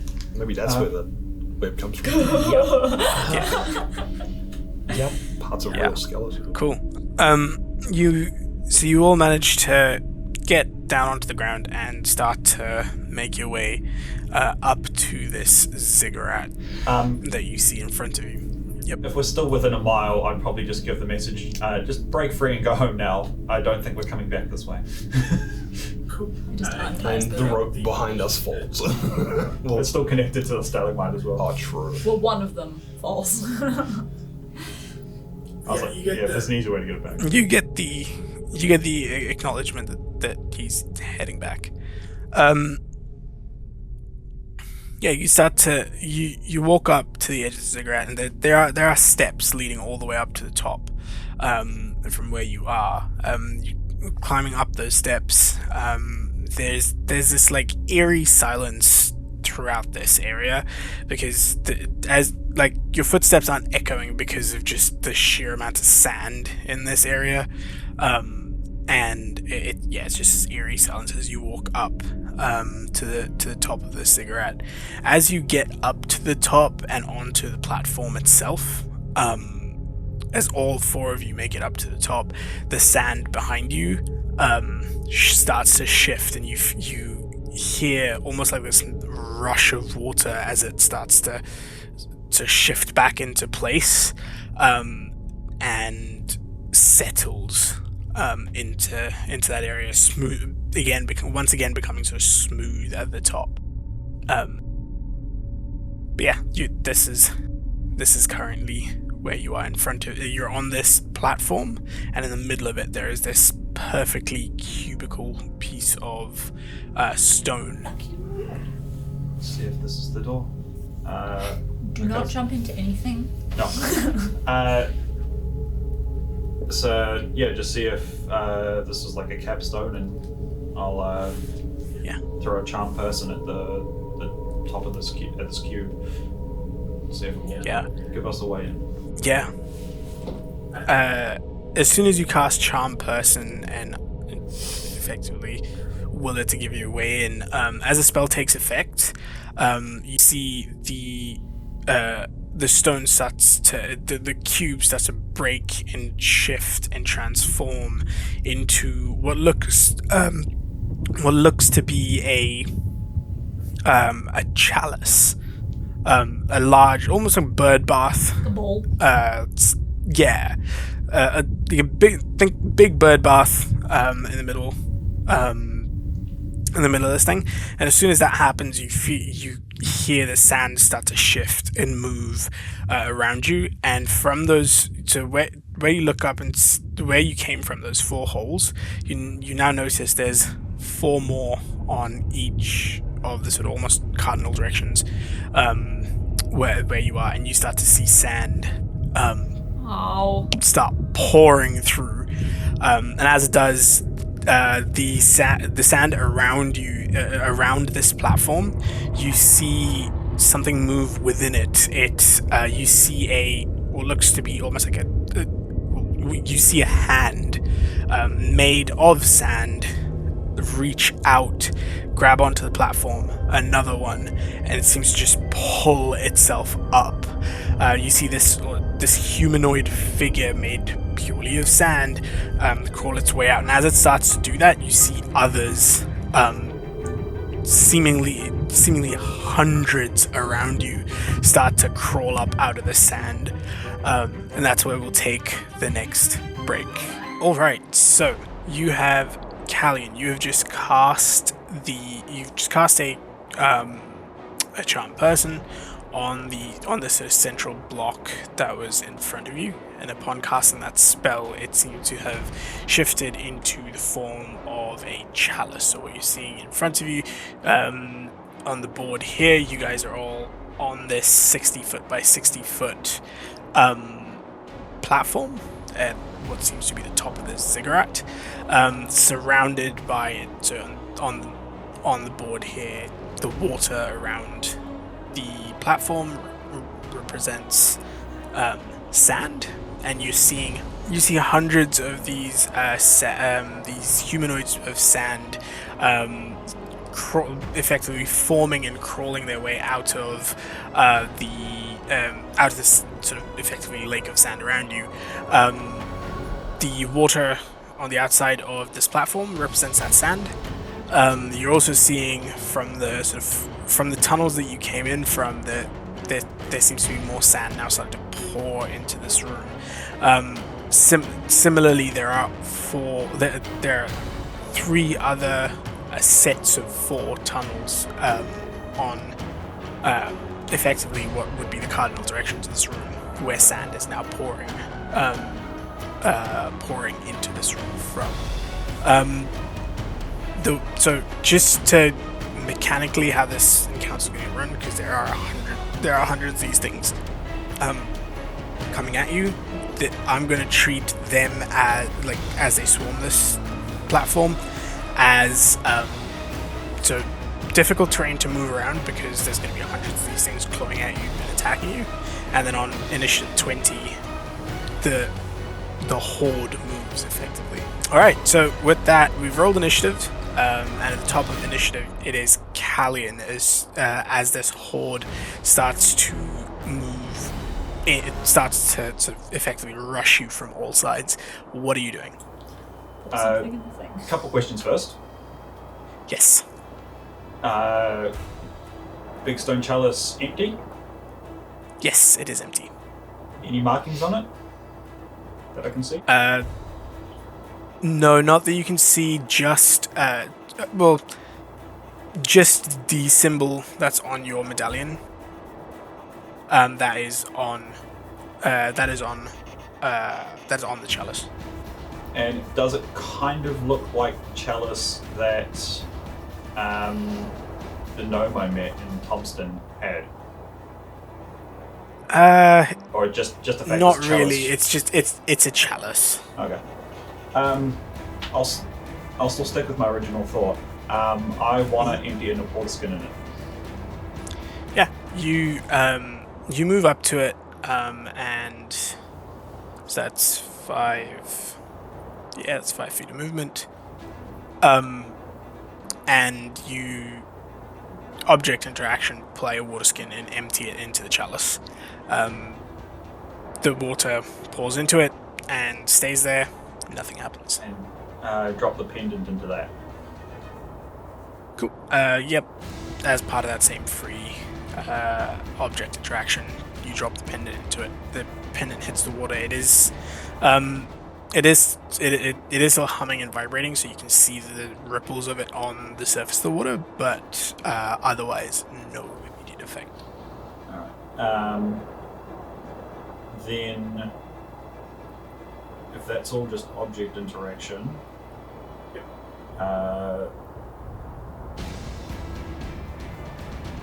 see if I can do 2 things at once.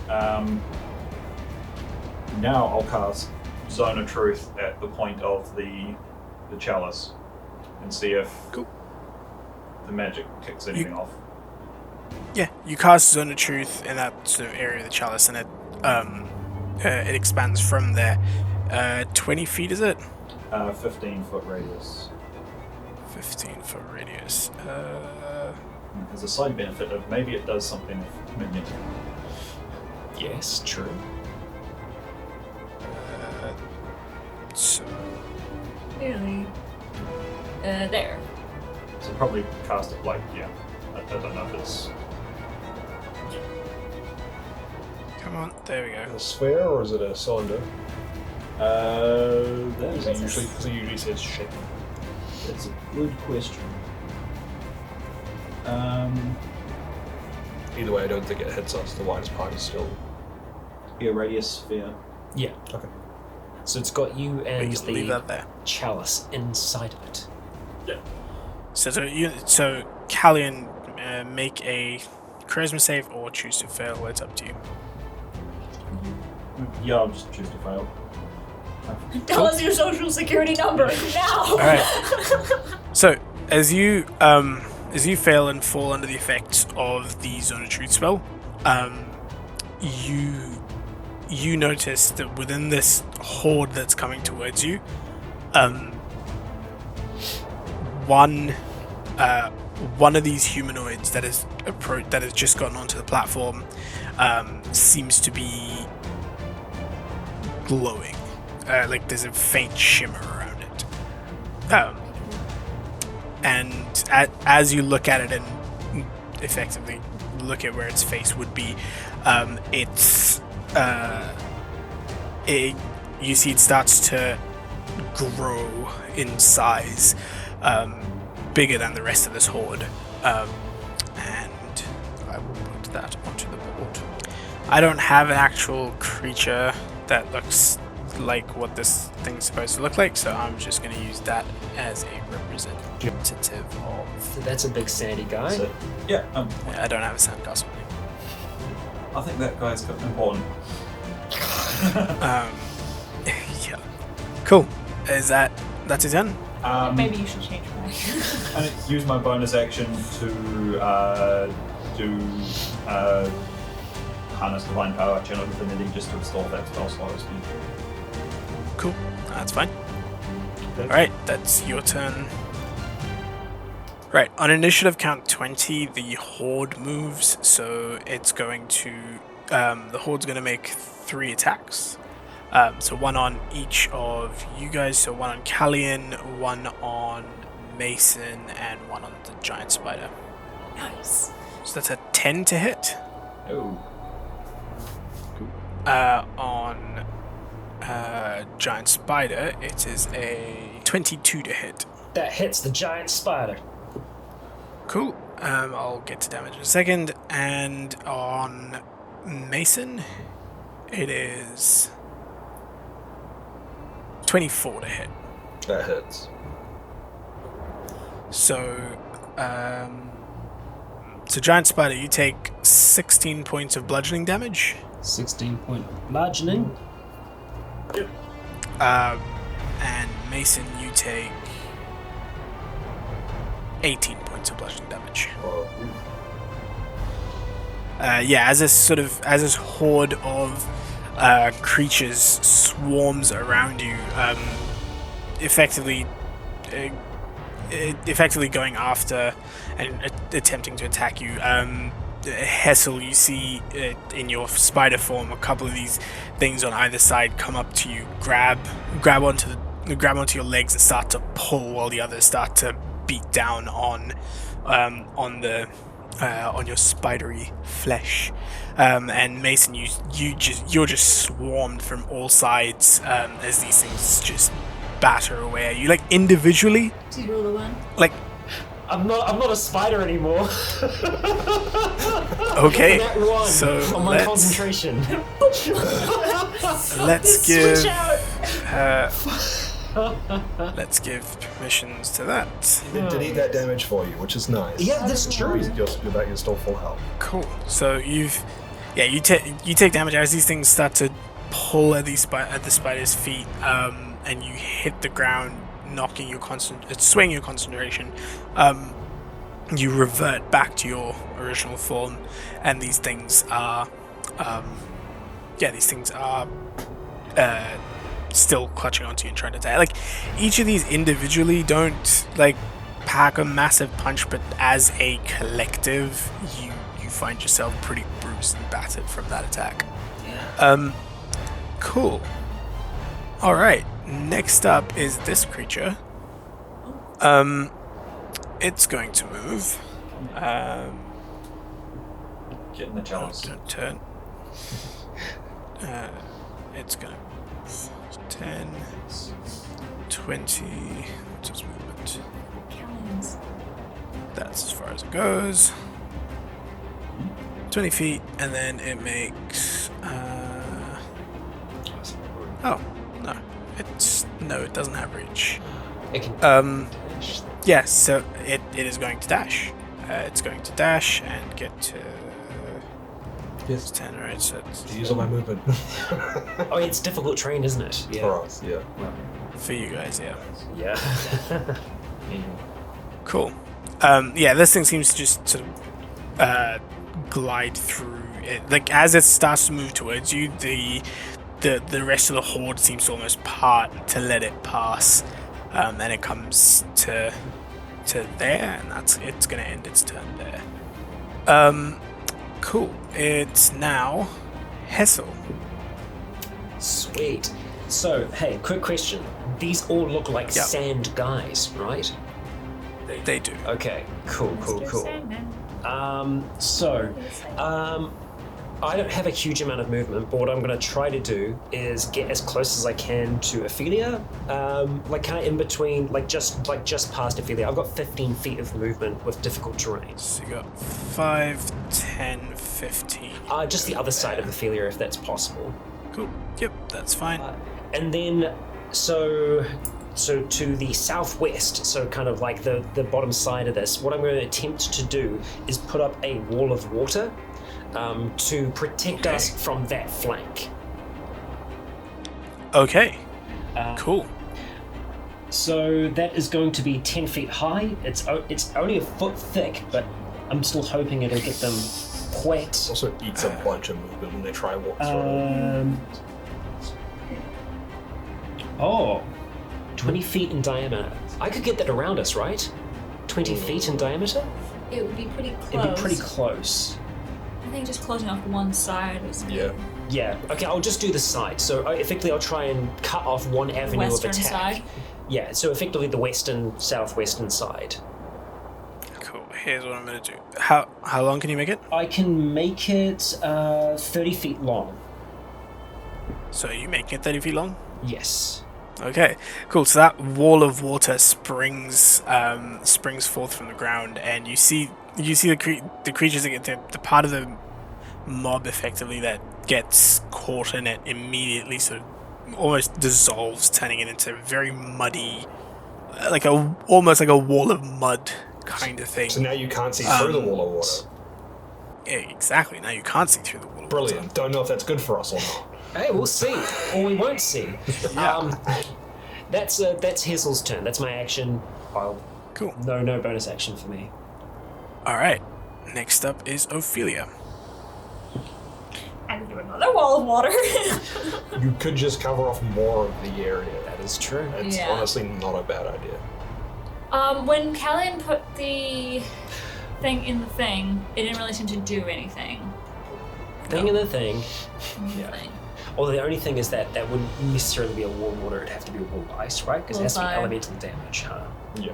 All ice, yeah. Yeah. But it still wouldn't be a solid wall, it'd just be doing damage if they walked through it. Yeah.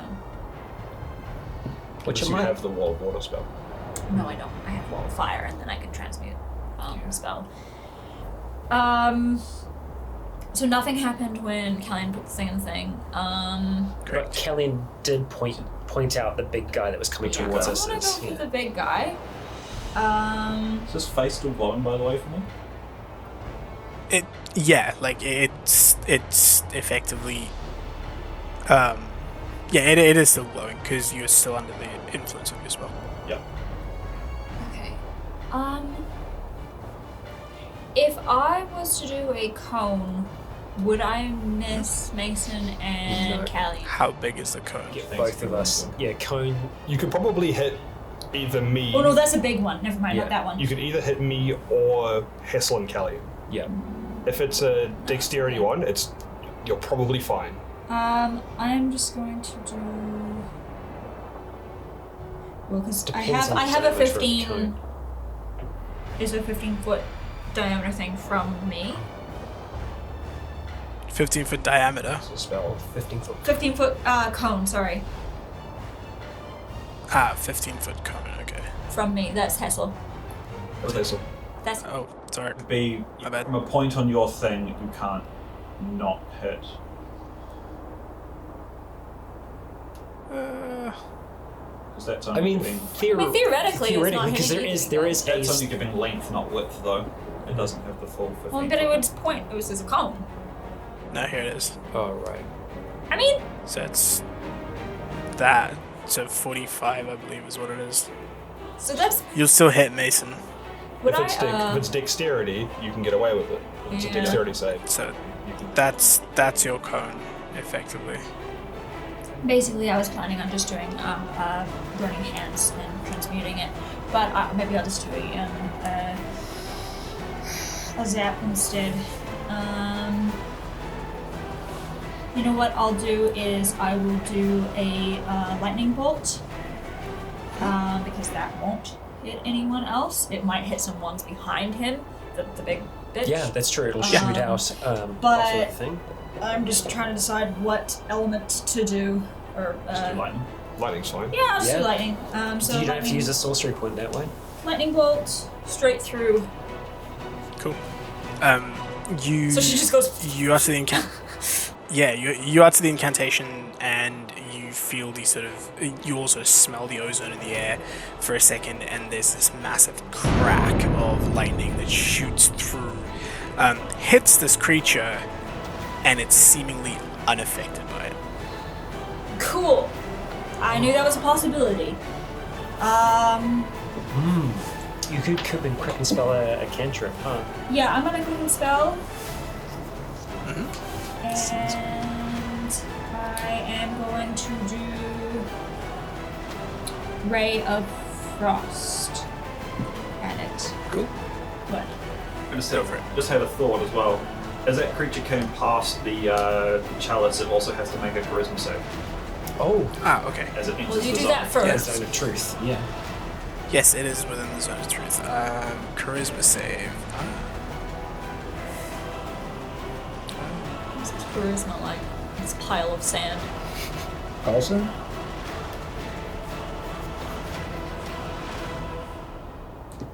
8. It's failed. Cool. It can't. It now cannot. Yeah, it cannot deliberately lie to you. It also means that it is now under the effect of enchantment if that was going to do anything. So that rules that out for. Yeah.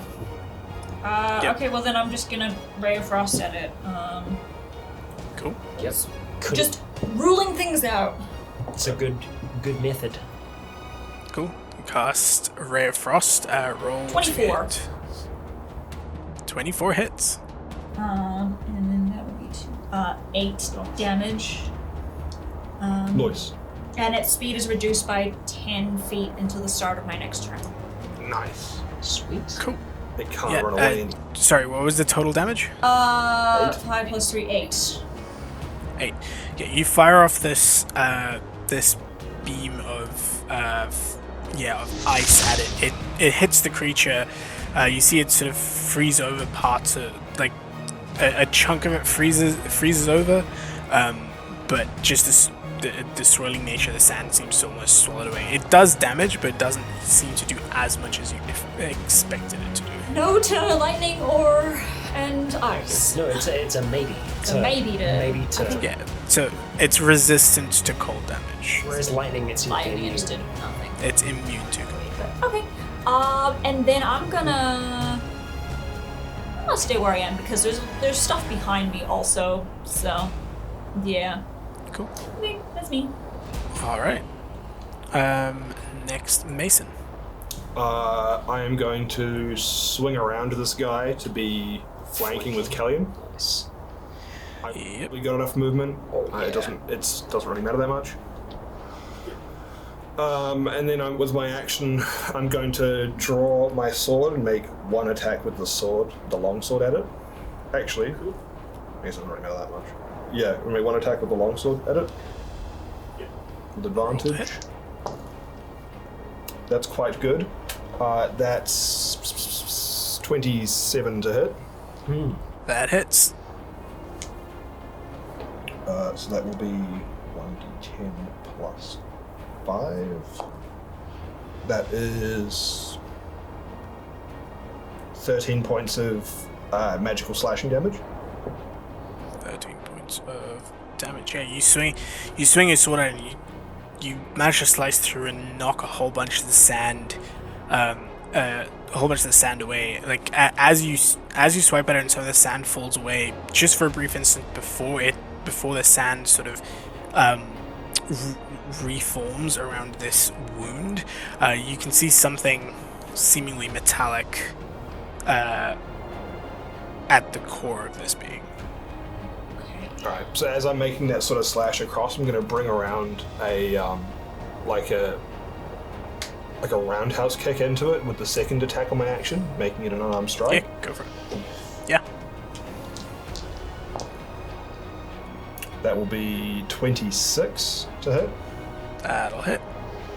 which is 9 points of damage.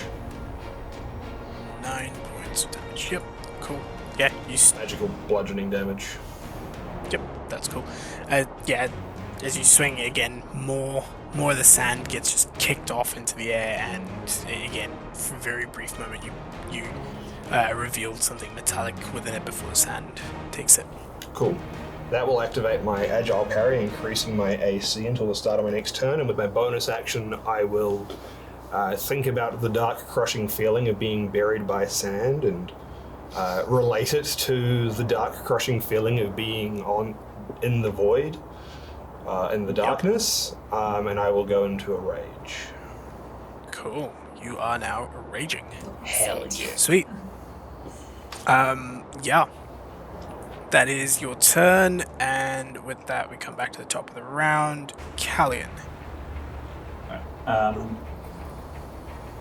Seeing it's not doing nothing, I'm going to grab the pendant out of the chalice. Yep. Bonus action, I'm going to cast Divine Favor on myself, Cool. and then I'm just going to attack this guy twice. Nice. Cool. Roll to hit.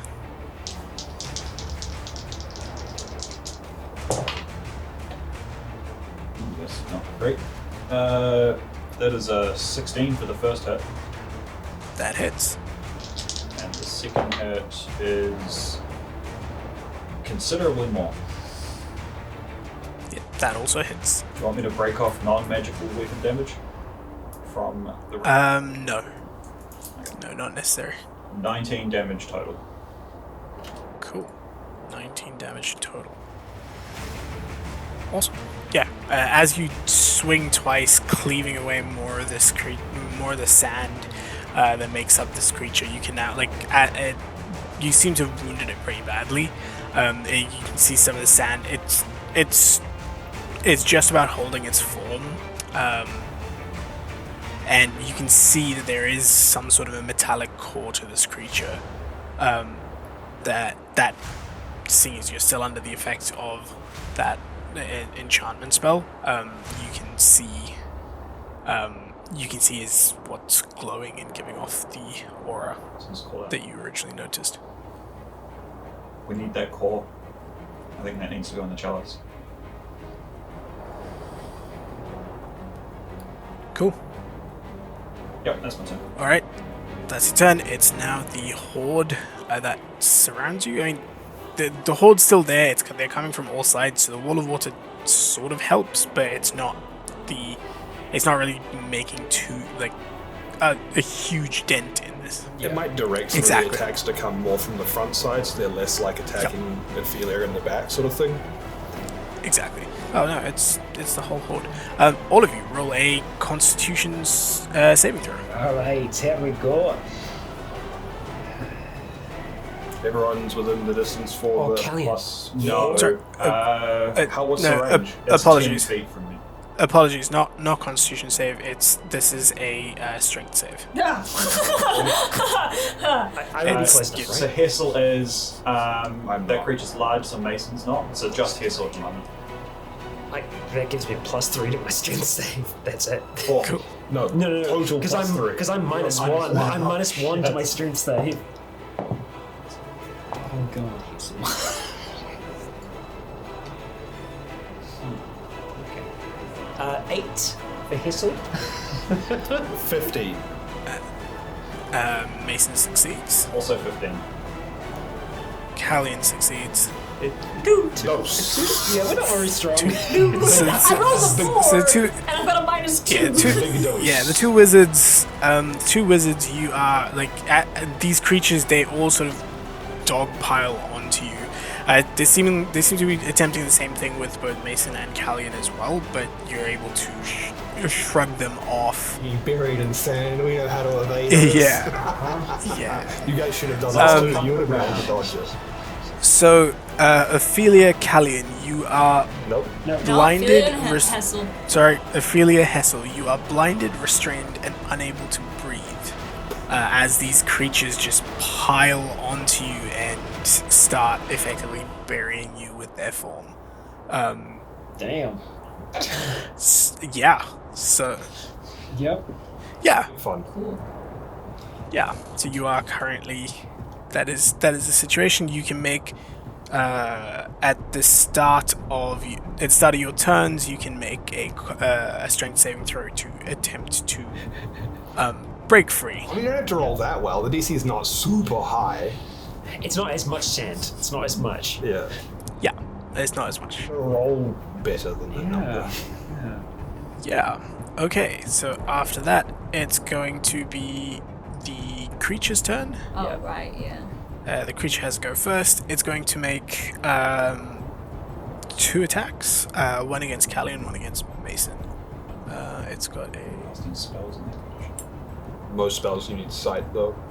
Yeah. Yeah, true. If you don't need sight, you need conditions. Because I don't think restrained was No, restraint doesn't. It's just whether you're not breathing, but But it might cost you breath. tight. Callan, 26 to hit. Yes, that will hit. And Mason, 15 to hit. no.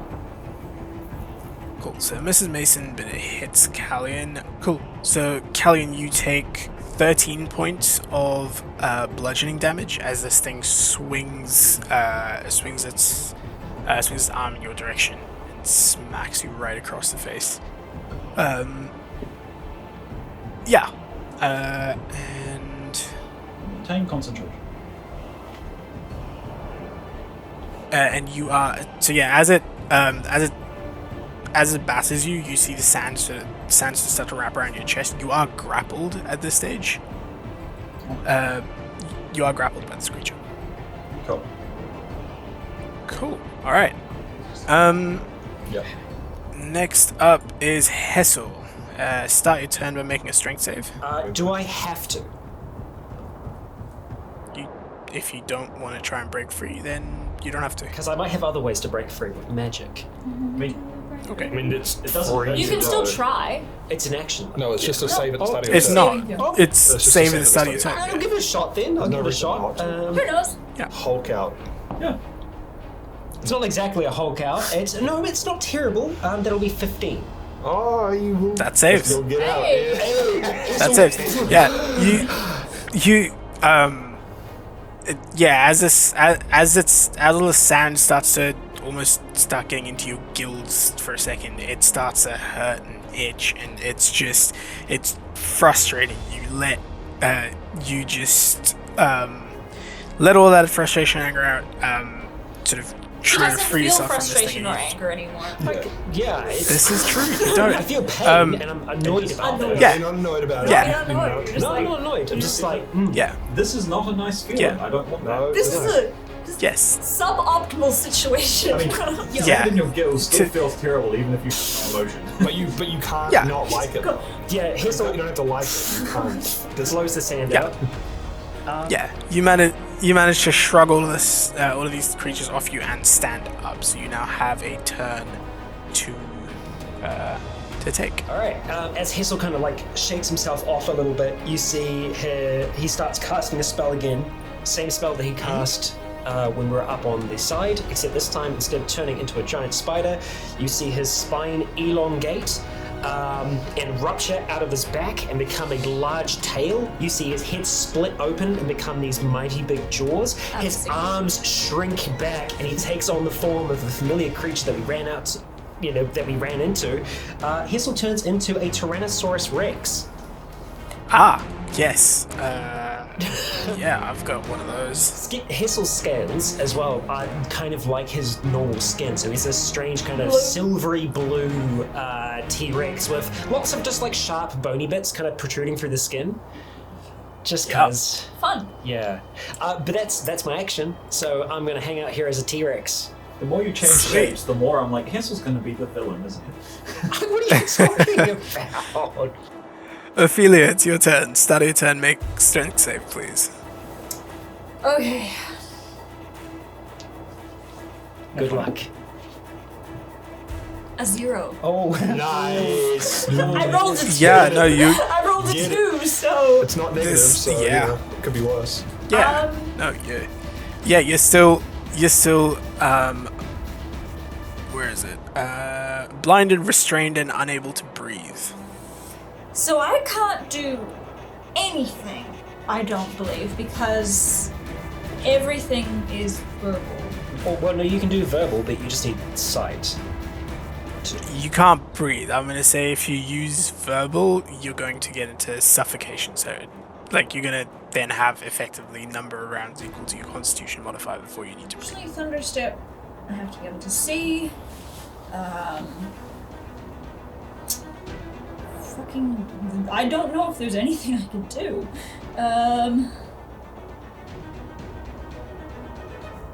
Yeah, literally, everything that I have is somatic, I'm pretty sure. I mean, you can still do somatic components while restrained. Yeah. Okay. So You can do somatic You can cast components while anything. restrained. Just know that if it has a verbal component, You'll you, start suffocating. you then have a round. Okay, so what is the thing again? It's Constitution. It's, Like how many rounds? you can suffocate for a You number of get- rounds equal to your Constitution modifier. Minimum 1. Minimum Okay, one. so my Constitution is +2, so. So 2 rounds. So you get 2 You'll rounds. have- Yeah. So if you cast a spell, and you're still buried at the end of this turn, you'll have 2 more rounds before you have to be able to breathe again. Solar spell would be real great. Just get rid of the verbal components. That's the next one that I was planning on doing. No, it was spending around other people, but There might not be anything. yeah. Yeah. No, that's me. Cool. Back up to the top. Actually, no, it's not. It's Am I Mason's turn. allowed to have a turn again, or do I just not get turns 50% of the time? The problem is you blend into the background. You forget you exist. Yeah, You're floating yeah, here. your stealth is too high, or you're moving too fast. One of the two. Both of those. So he's got this advantage of stealth, just makes him better. Yeah. Yeah. I am going to, like, trying to dig Ophelia out would be an action, right? Yes, it will. I've got some ideas. It's okay. I've got a run. You concentrate on the big bitch. Alright. I will just attack some more.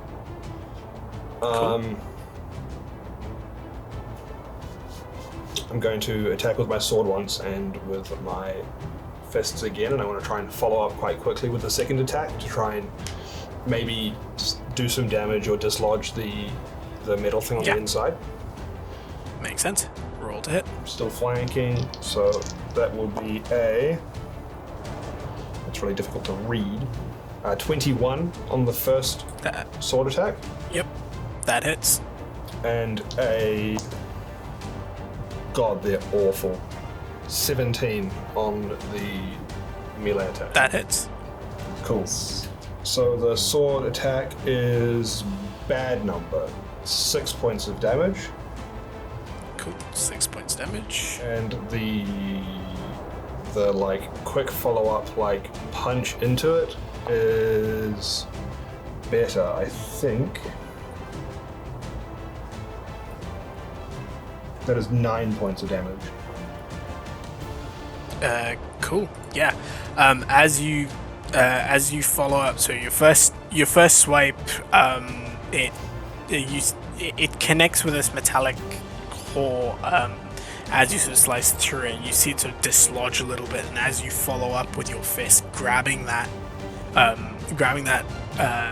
what seems to be a metallic orb, and you sort of follow through and sort of get that metallic orb out of this creature, it immediately sort of breaks down around it.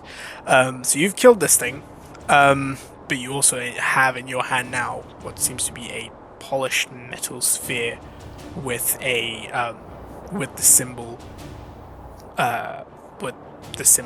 that's on Callan's medallion. No, you go to drop it and it shatters.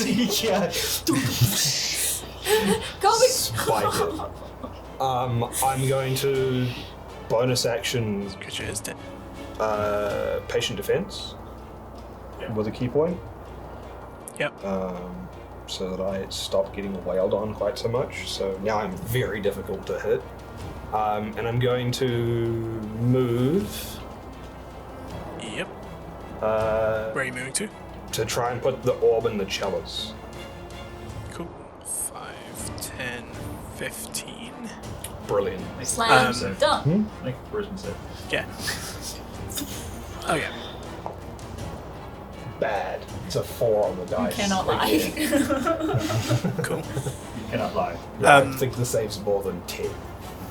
Yeah. You Possibly. Yeah, as you run up to this and you feel the spell take hold, Callan, you're aware that Mason cannot deliberately lie to you at this stage, and Mason, you drop the orb into the Hessel. I will get you to roll that as well in a second. Just 4. Yep. Yeah. You drop this metallic sphere into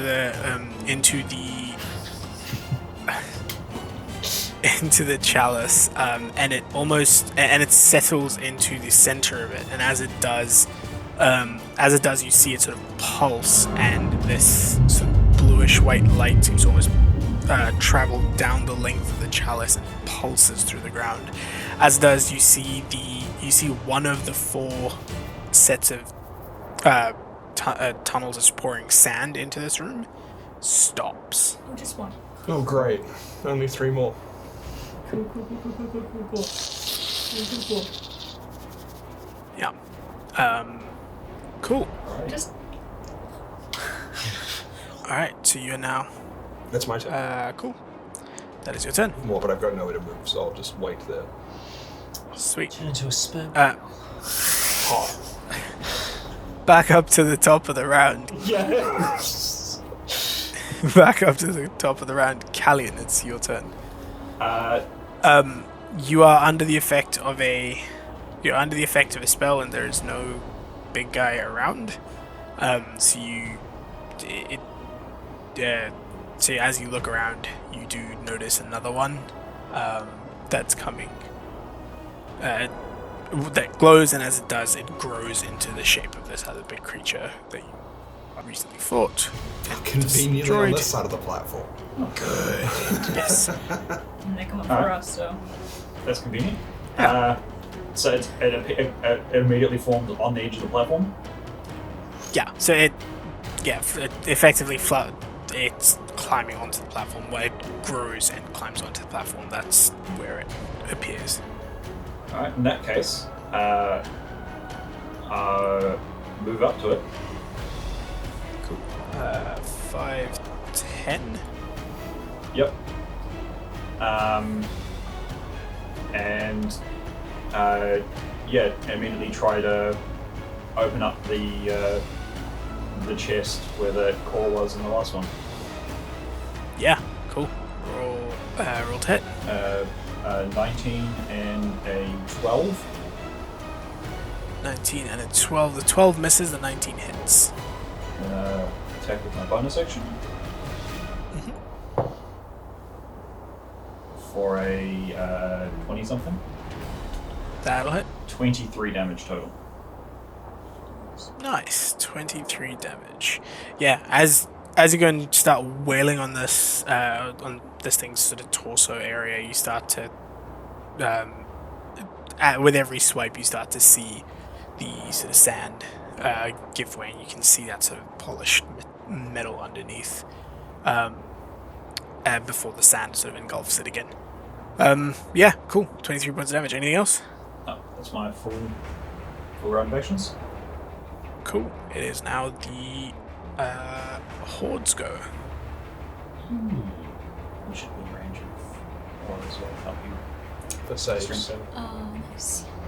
I mean, the horde is going to make. Modify to whatever you roll, which is positive.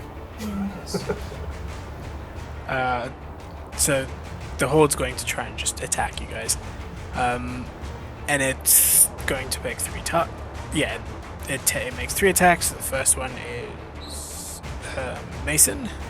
Yep. Second one is Ophelia, and the third one is They're not covered and protected in a sand dome. no, they are the sand. And yeah, and the third one is also Mason. Nice. So 2 on Mason, You can't possibly hit me. This is where he rolls 230. 25. That hits. The second one on you, Mason, is 24. Hits. And then Ophelia, it is a 25 again. Yeah. I rolled a 19 and an 18 and a 19. 24.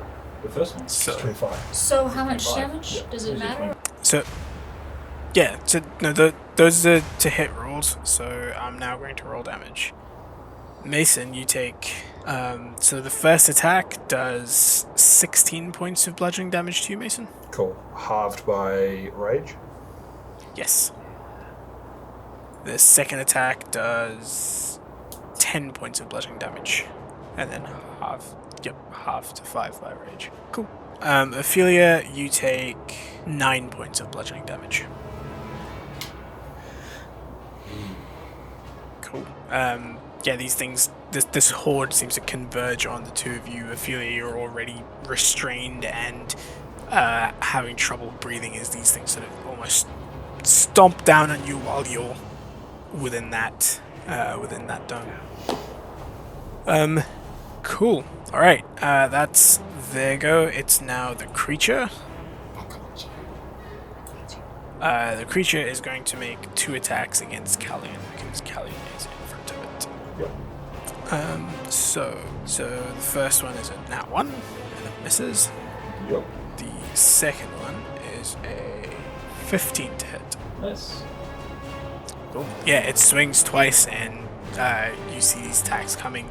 It telegraphs its hits, so you duck out from under it. Yeah, does no damage to you. Cool. That's its turn. Hessel. Okay, so as a T-Rex, I can make 3 attacks. 2 of them are bites and 1 is a tail. The tail has to be against a different target than the bites. So what I'm going to do Correct. is Hessel can still see T-Rex, Hessel Rex, can see Hessel these Rex. things that are still swarming over the top of Ophelia. So Hessel Rex is going to take that kind of bony tail and swing it along the top to try and damage those, and hopefully either free Ophelia or make it easier for Ophelia to be able to home get back run. down. Or if it's really bad, home run Ophelia. Yeah. Yeah, send me into the air. Actually, that would be more preferable. Yeah, exactly. On the ledge where there's no sound Knock coming out. 15 feet back over the... Yeah, because I know it's attacking a swarm. It's like, but yeah, that's the idea with that first attack. The second 2 will be Yeah. against the sand boy, because I've got 10 feet of Okay. range. I Well, believe I he's can hit him. the thing's out, Yeah. right? Did we knock the orb out? No. Okay. Not on this sorry. one. No. Hessel, I'm gonna get you to roll a sleight of tail check for the T-Rex. Effectively add your dex. Oh, nice. Just This to is a super see if dexterous you. set. Yeah. A dexterity of 0, so you know it's kind of it's a fate. zero. It's a fate roll. The DC is gonna be Ophelia's AC. Okay. 14. Oh god. Nope. That's a 6. Okay, cool. So yeah, so I'm gonna count that as a hit on Ophelia. It's okay. Theoretically, it would also be So- hitting the things as well, right? Yeah, it will. So it's fine. I'm gonna say that because it hit Ophelia, she would get jettisoned from the sand, but she will take damage. So roll damage. Roll tail damage on Ophelia. Yay. That's 4, 5. And then another 1. So 6 plus 7. So 13 points of bludgeoning damage. Sorry. as the tail just Yeah. It's just Yeah. flying. Where do I go fly? Yeah. hopefully not that Blasting far. off again. You know, it was a it- decent hit. it- It doesn't actually Does- move you, does it? Yeah. The tail doesn't move you, does it? It doesn't shove or anything. That's it's just Cool. bludgeoning. Alright. You know. You just roll cool. a bit. Yeah, Yeah. yeah. You roll a bit, and you're no longer in the sand, but you took a hefty hit. The wind has been firmly knocked out of you. Have I been moved away from Hassel a little bit? Same Yeah. kind of zone. But yeah, I mean, Hesselrex just kind of grins down and then tries to bring its jaws down on the big sand guy. So I'm going to be making 2 bite attacks to see if I can do that. So the first one is a 15 to hit, 15 hits. and the second one is a nat 1. So that's That misses. misses. So the first one is 4d12 plus 7. Yeah, big damage. Tasty. 3. 20 total. 20 total, and then one more. 1. So 21 plus 7. 26 points of damage. Nope. 27 points of damage. No, 28. 28 points of damage. I don't know what I'm doing. Plus 7. Yeah. Who's plus You- 7? What's wrong with me? I'm working my way up there, you know? You chomp down on this thing, sand just completely filling your mouth. I like the idea that you As- calmed down to as you 25 bite points of down. damage, and then it was like, Yeah. oh wait, I got a little bit more for one more. A little bit more for one. Yeah, as you sort of as you come away from it, there is like the top half of this. So yeah, you grab this thing and then you rip effectively the top half of this thing off. Sand goes flying everywhere. Sand, mixture of sand. Yeah, mixture of sand and Hesselrex saliva just spattering everywhere. You can see the top of that sort of polished the polished sphere lodged in this creature, where the top half of this creature used to be. It's barely holding its form at this stage. Okay, so I can see. I can see Yep. this thing. You are no longer restrained. Yep. Cool. I'm gonna move to the left, kind of towards the creature. So it's going to be to the south. I can't see the rock anymore. Yeah. Rocks over So- I know. Yeah. One. How far are you moving? I want to be 10 feet away from Callan and Hessel. Yep. So there, you're still in melee with the creature, and you're 10 feet away from both Cool. Callan And then I'm going to thunderstep up to the top of Hessel. Oh, great. Fantastic. I want to Yeah, get that the fuck out of here. Nice. Fantastic. Okay, I will figure out how to get there. That's what I'm saying. I don't know. Right. So it's that's probably what I'm gonna do. Con save, I'm assuming. Actually, I'm kind of considering changing the damage of that. Because like Oh, it's lightning's nearly with dead. thunder. It's thunder, right? It's thunder, but I Yeah. mean, it's nearly dead. So Doesn't matter that much. yeah. thunder. I just might get out kind of Yeah. thing. Cool. So it is going to take It's also making a what save? Constitution saving throw. Take 3d10 thunder damage on the failed save or half as much damage on a successful one. All right. So 19 on the con save. It saves, but it'll take half damage. So 13, so it'll take 6. 6 points. And then I'm Cool. on top of Hessel. Yeah. Just to get away from the sand creatures. You're up there. You can put that platform like in Hazel so it actually looks like she's Actually, on Hazel. Yeah, that's kind of right. Is. There it is. You are now there. Excellent. And then Yeah, you're teetering on Hessel's back. Yeah. As you disappear with that thunderous boom, that echo, doesn't really echo, but yeah, you see this thing's, you see all the sand just scatter as this metallic orb falls to the ground. Oh god, thank god, and we just dropped straight down and didn't get flung away into the sea of no, sand. they don't get pushed back. Yeah. Yeah, cool. So this thing is now So I've dealt. dead. And our SDM would have just sent the fuck out of that orb. I am Fine, now sound, not. Yeah. within the space for yeah, the thing? I think you're too high. You might be too high. Ah. Too high up. Okay. Am I able to quicken spell and hold that? No. No, because that's a bonus action. You can only hold an action. Because I was just gonna ask Callan to point the next one out for me, but I don't think I can do that. Do you lose do you no longer under the effect of the spell if you leave the zone of truth, right? Yeah, so I'm Cool. So that's 50. Yeah, you're not in the zone of truth. But yes, both Hessel and Callan are. Nope. Mason. Nope, Yeah, incorrect. yeah. Not Oh, sorry, Mason. Mason. Dude, it's that infiltrator's key. It just, you are completely invisible to me. Being under the influence of the zone of truth, do Yes. I see another fuckface? Yes, you do. And it is coming from The bottom right. there. Ah, there he is. Oh, he's down there I see him. somewhere. one from each direction. Yeah. Which is probably the directions of the tubes as well. I'll quickly shuffle just so we can see that, because Yeah. you will probably want to get to It's not. today. Probably not That's that good, big of a yeah. deal. God, we look so cool though. Alright. The platform It just looks and like I'm stuff, like wobbling. Alright, cool. Yeah, you can see it, Mason. Cool. Roughly how far away from me is he? 5, 10, 15 feet. Cool. To get into melee, 20 feet away from you. I'll go into melee. Nice. Are in melee. Yeah. You're in melee. And I'm just going to effectively repeat my turn. So I'm going to take another slash with the sword and then try and follow up with a quick jab behind to see if I can maybe get in and pull out the orb. If not, it'll still hurt. Yep. So Rolled hit. the first swing with the sword is a lot.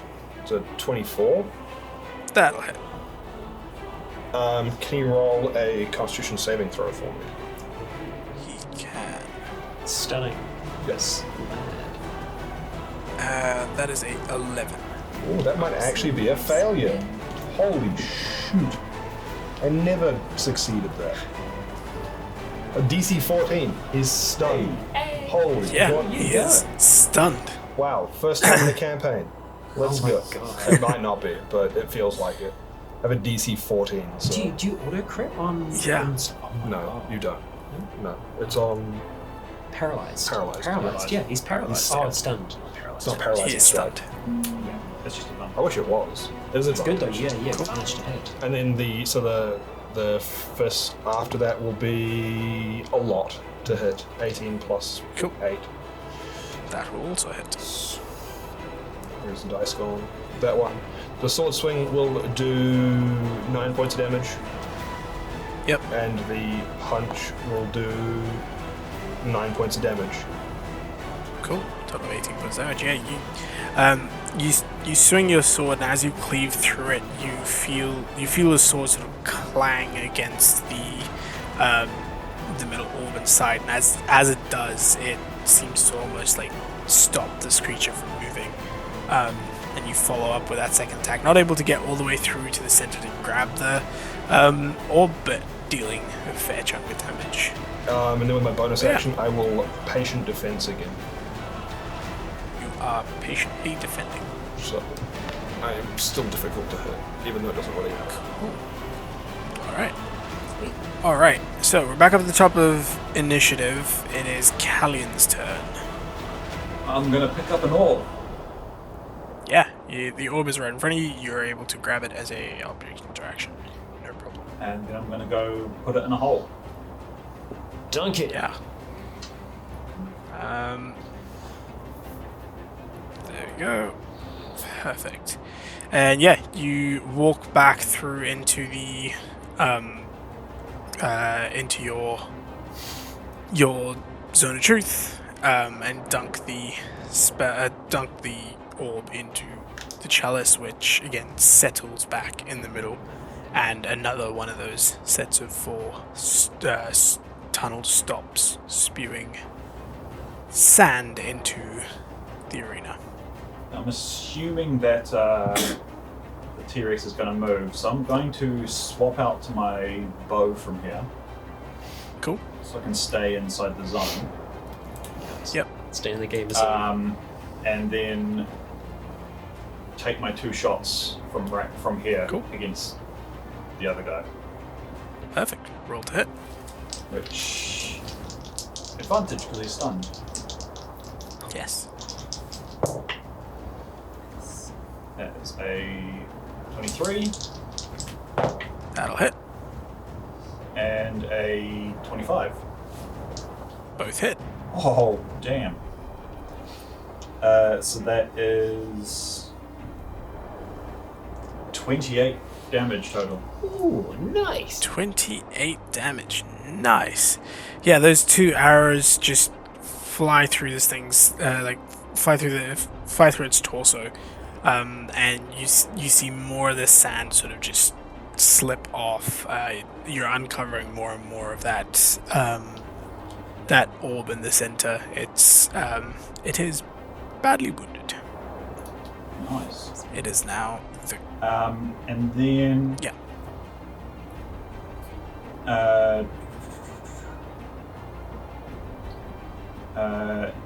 As my bonus action, I'm going to use Mantle of Inspiration to Cool. give all of us get 5 temporary hit points, and you can use your reaction to move I'm good. if you want. You get Perfect. Mantle of Inspiration. I mean, I feel like Hessel, and you move without provoking opportunity attack and stuff like that. Yeah. Correct. Yeah. Correct. All right. Yeah, I think I'd take that opportunity to try and move. I have 50 feet, so if it is, You can make it there. That's nice. fine. Cool. It is now the horde's turn. Roll to see what they're doing. Yeah. They are attacking again. Just see them bury the T-Rex. Yes, I welcome Let's them not to do try. that. Let's not do that. Just try. They can, they can only bury a medium or smaller creature. But no, it's they're going to be attacking. So first one is on Hessel. Second one is on Callan. Third one is on Callan. Oh. Cool. So Hessel, the attack against you is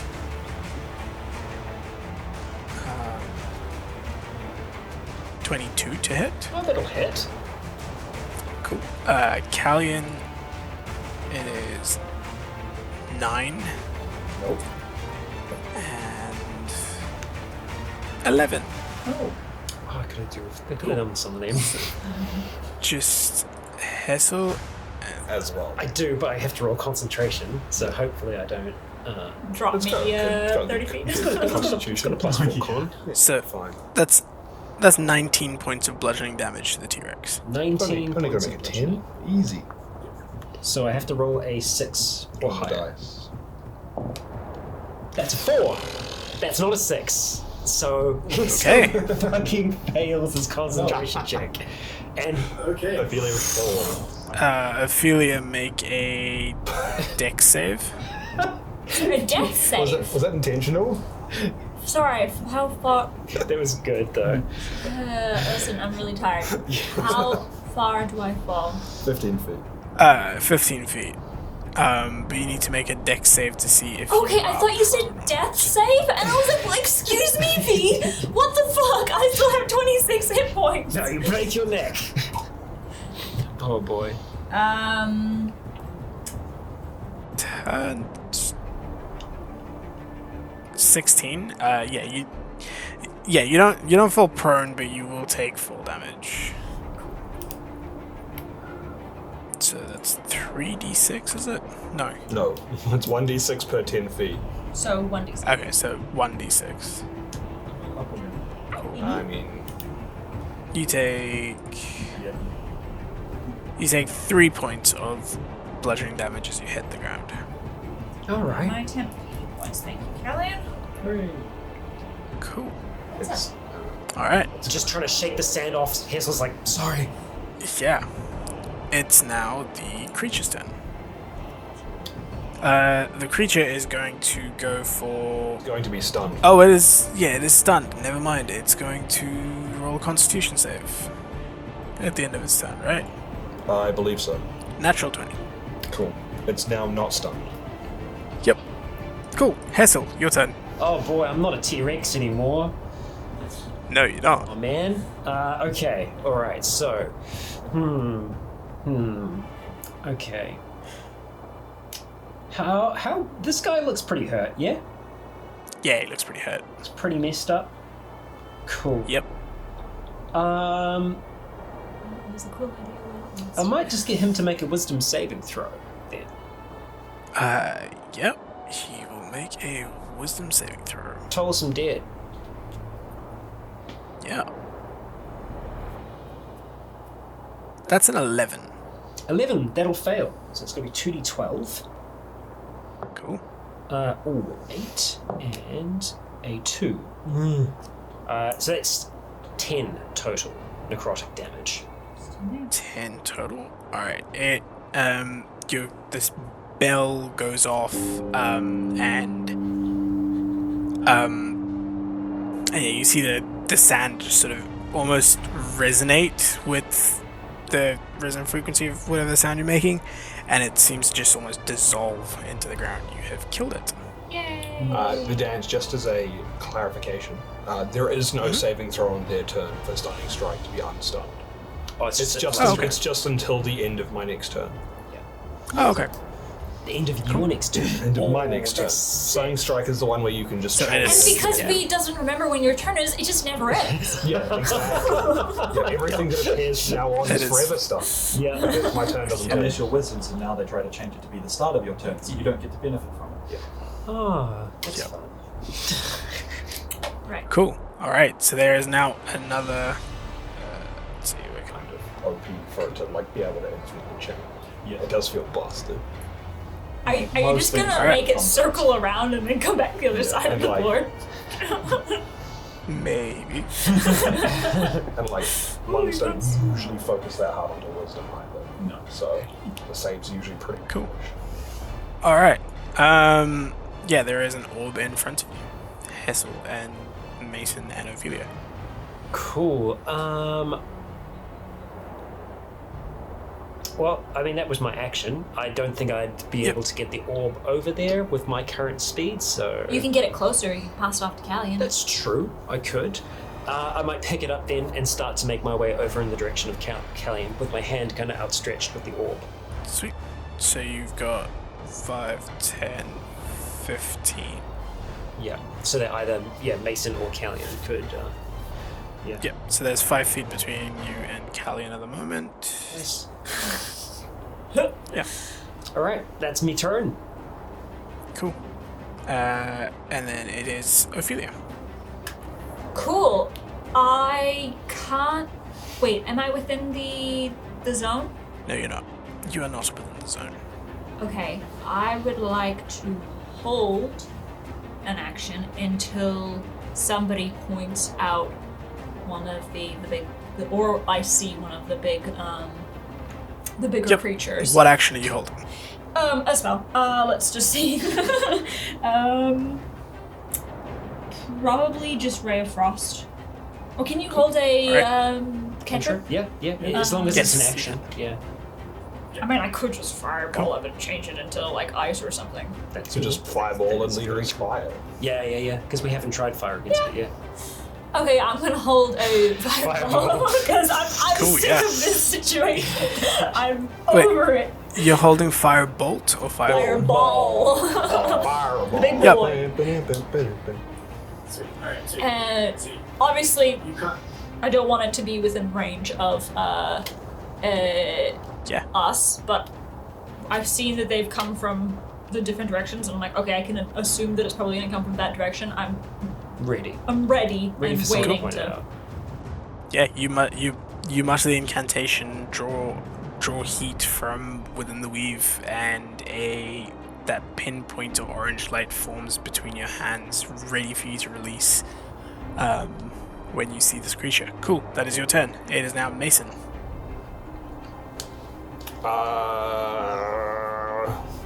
I'm going to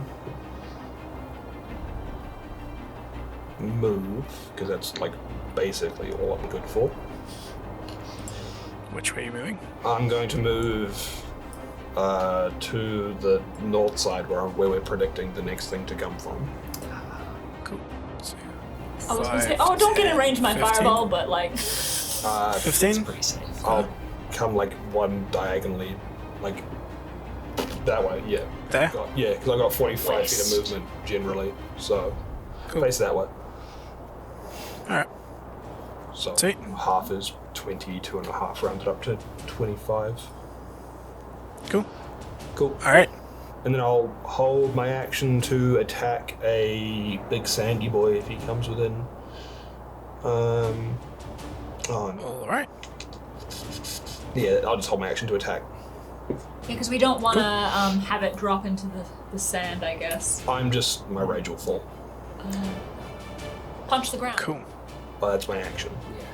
So, like, then I can't hold an action. Either I attack it and keep my rage up, attack, like, the things around us and keep my rage up, or I just let my rage fall. That's all good. Pardon? Cool. It is the next turn, but I haven't attacked on this turn, so maybe if I get damaged in the next round, that might be okay. Alright. It's my turn. You might get attacked by a whole bunch of stuff. Who knows? Yeah. Alright. Start. Evasion defense. No, I won't. I won't. Cool. I want evasion defense. Good. Okay. Because I want to be hit. I think as long as Okay. you attack, I didn't attack this turn. obviously tries to attack. Top of the round, Callan, you are under the effects of your zone of truth. So you spot the creature, it grows in size and appears right in front Oh of you. boy! Nice. Cool. That Get ready to dodge, baby. fixes the problem. Yep. I am both probably going to take damage and attack a creature. Yeah. So it's Okay, fine. Sweet. so fireball is gonna go up. Dexterity Alright. saving throws. Oh yeah, After. fireball goes off. Dex save. Simultaneously. Not a great roll. It's a 3 on the dex save, so I'm assuming it fails. Yeah. 26 damage. 26 damage? 26 damage. I rolled a 17 to say. Doesn't save, sorry. I think so. I mean, I rolled Alright, pretty see- average on the dice. So it'll be half that, yeah? You take half that for evasion, right? Yep. And you're raging. Yes. It is a bludgeoning, piercing, or Oh, slashing no, damage. yeah, that's right. Yeah. Okay, yeah. Yeah. So as that fireball goes off, the sand of the surface of this thing almost immediately turns to glass as the heat engulfs it, and then shatters and sort of falls to the ground. It does damage, but not as much as you would have hoped. So it is resistant to fire damage. Okay, well. So it takes half. Cool, Mason, you may attack it. Because I would hurt to punch a thing made of glass. I'll just do my two attacks. One with the sword, and one with the unarmed.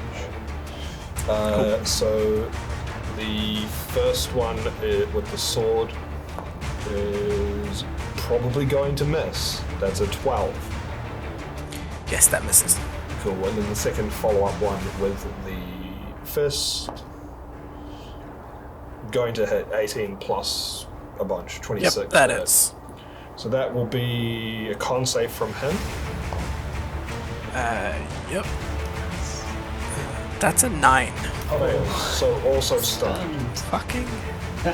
Fucking stunning strike. You tried to put us under sand to give us no actions. I'm just now not letting you play the game. Alright?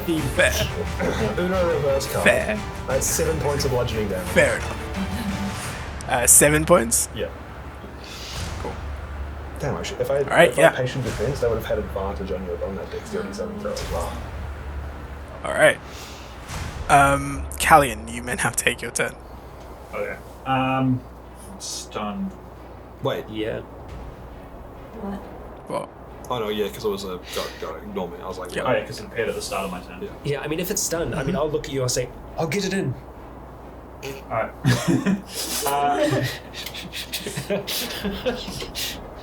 I'm gonna get my sword and I'm gonna go smack that thing. I'm gonna go melee. Smack that. 5, 10, 15, 20. Do you have 40 feet of... No, I'm not affected by difficult terrain. Oh yeah. Oh. Oh, this is true. You can get around it. Yeah. Maybe. Goddamn Legolas. Is there space behind Yeah. it? Yeah, is there space behind? Yeah, there Don't is. need to 20. Oh, yeah, Advantage. Unless it lives to your turn. Oh, true. You don't need 30. to. Oh no, he doesn't need to. No, I'm good where I'm. Emily. Oh, okay. The cat is Following Callan. following Callan. Fair. Alright. Cool. Make your attacks. 3 attacks. That 20. Oh, Yep. That'll hit. good gosh. 24 That'll hit. and 21. That hits also. I'm gonna smite. Yeah. Yup. It's gonna have 37 double. Oh my god. Yeah, dude, that's... 77 Pose. damage from the first attack. From the first attack. I God. think That's- that's enough. Yeah, with that attack by itself, just how do you want to do this? That's enough Um, slices. I'm just gonna take that as just take that as it's stunned and not moving to sword right into the center where that orb is, and just that radiant explosion just out from that point, just to Yeah. Just catch the orb on the blow end him of from your center, blade. yeah, and catch and grab the orb out of the Yeah. right out of the. Your double-bladed scimitar goes through this thing's chest. You feel it make contact with the orb, and as it does, you immediately release that divine energy, coursing through your weapon. As it gets to this thing, you see this blinding flash as all of the sand it's scattered in all directions, and without missing a beat, you swing your sword around, and sort of knock the orb up into the air, and as it comes flying towards you, gracefully catch it. Catch it in your hand. And then This thing is gone.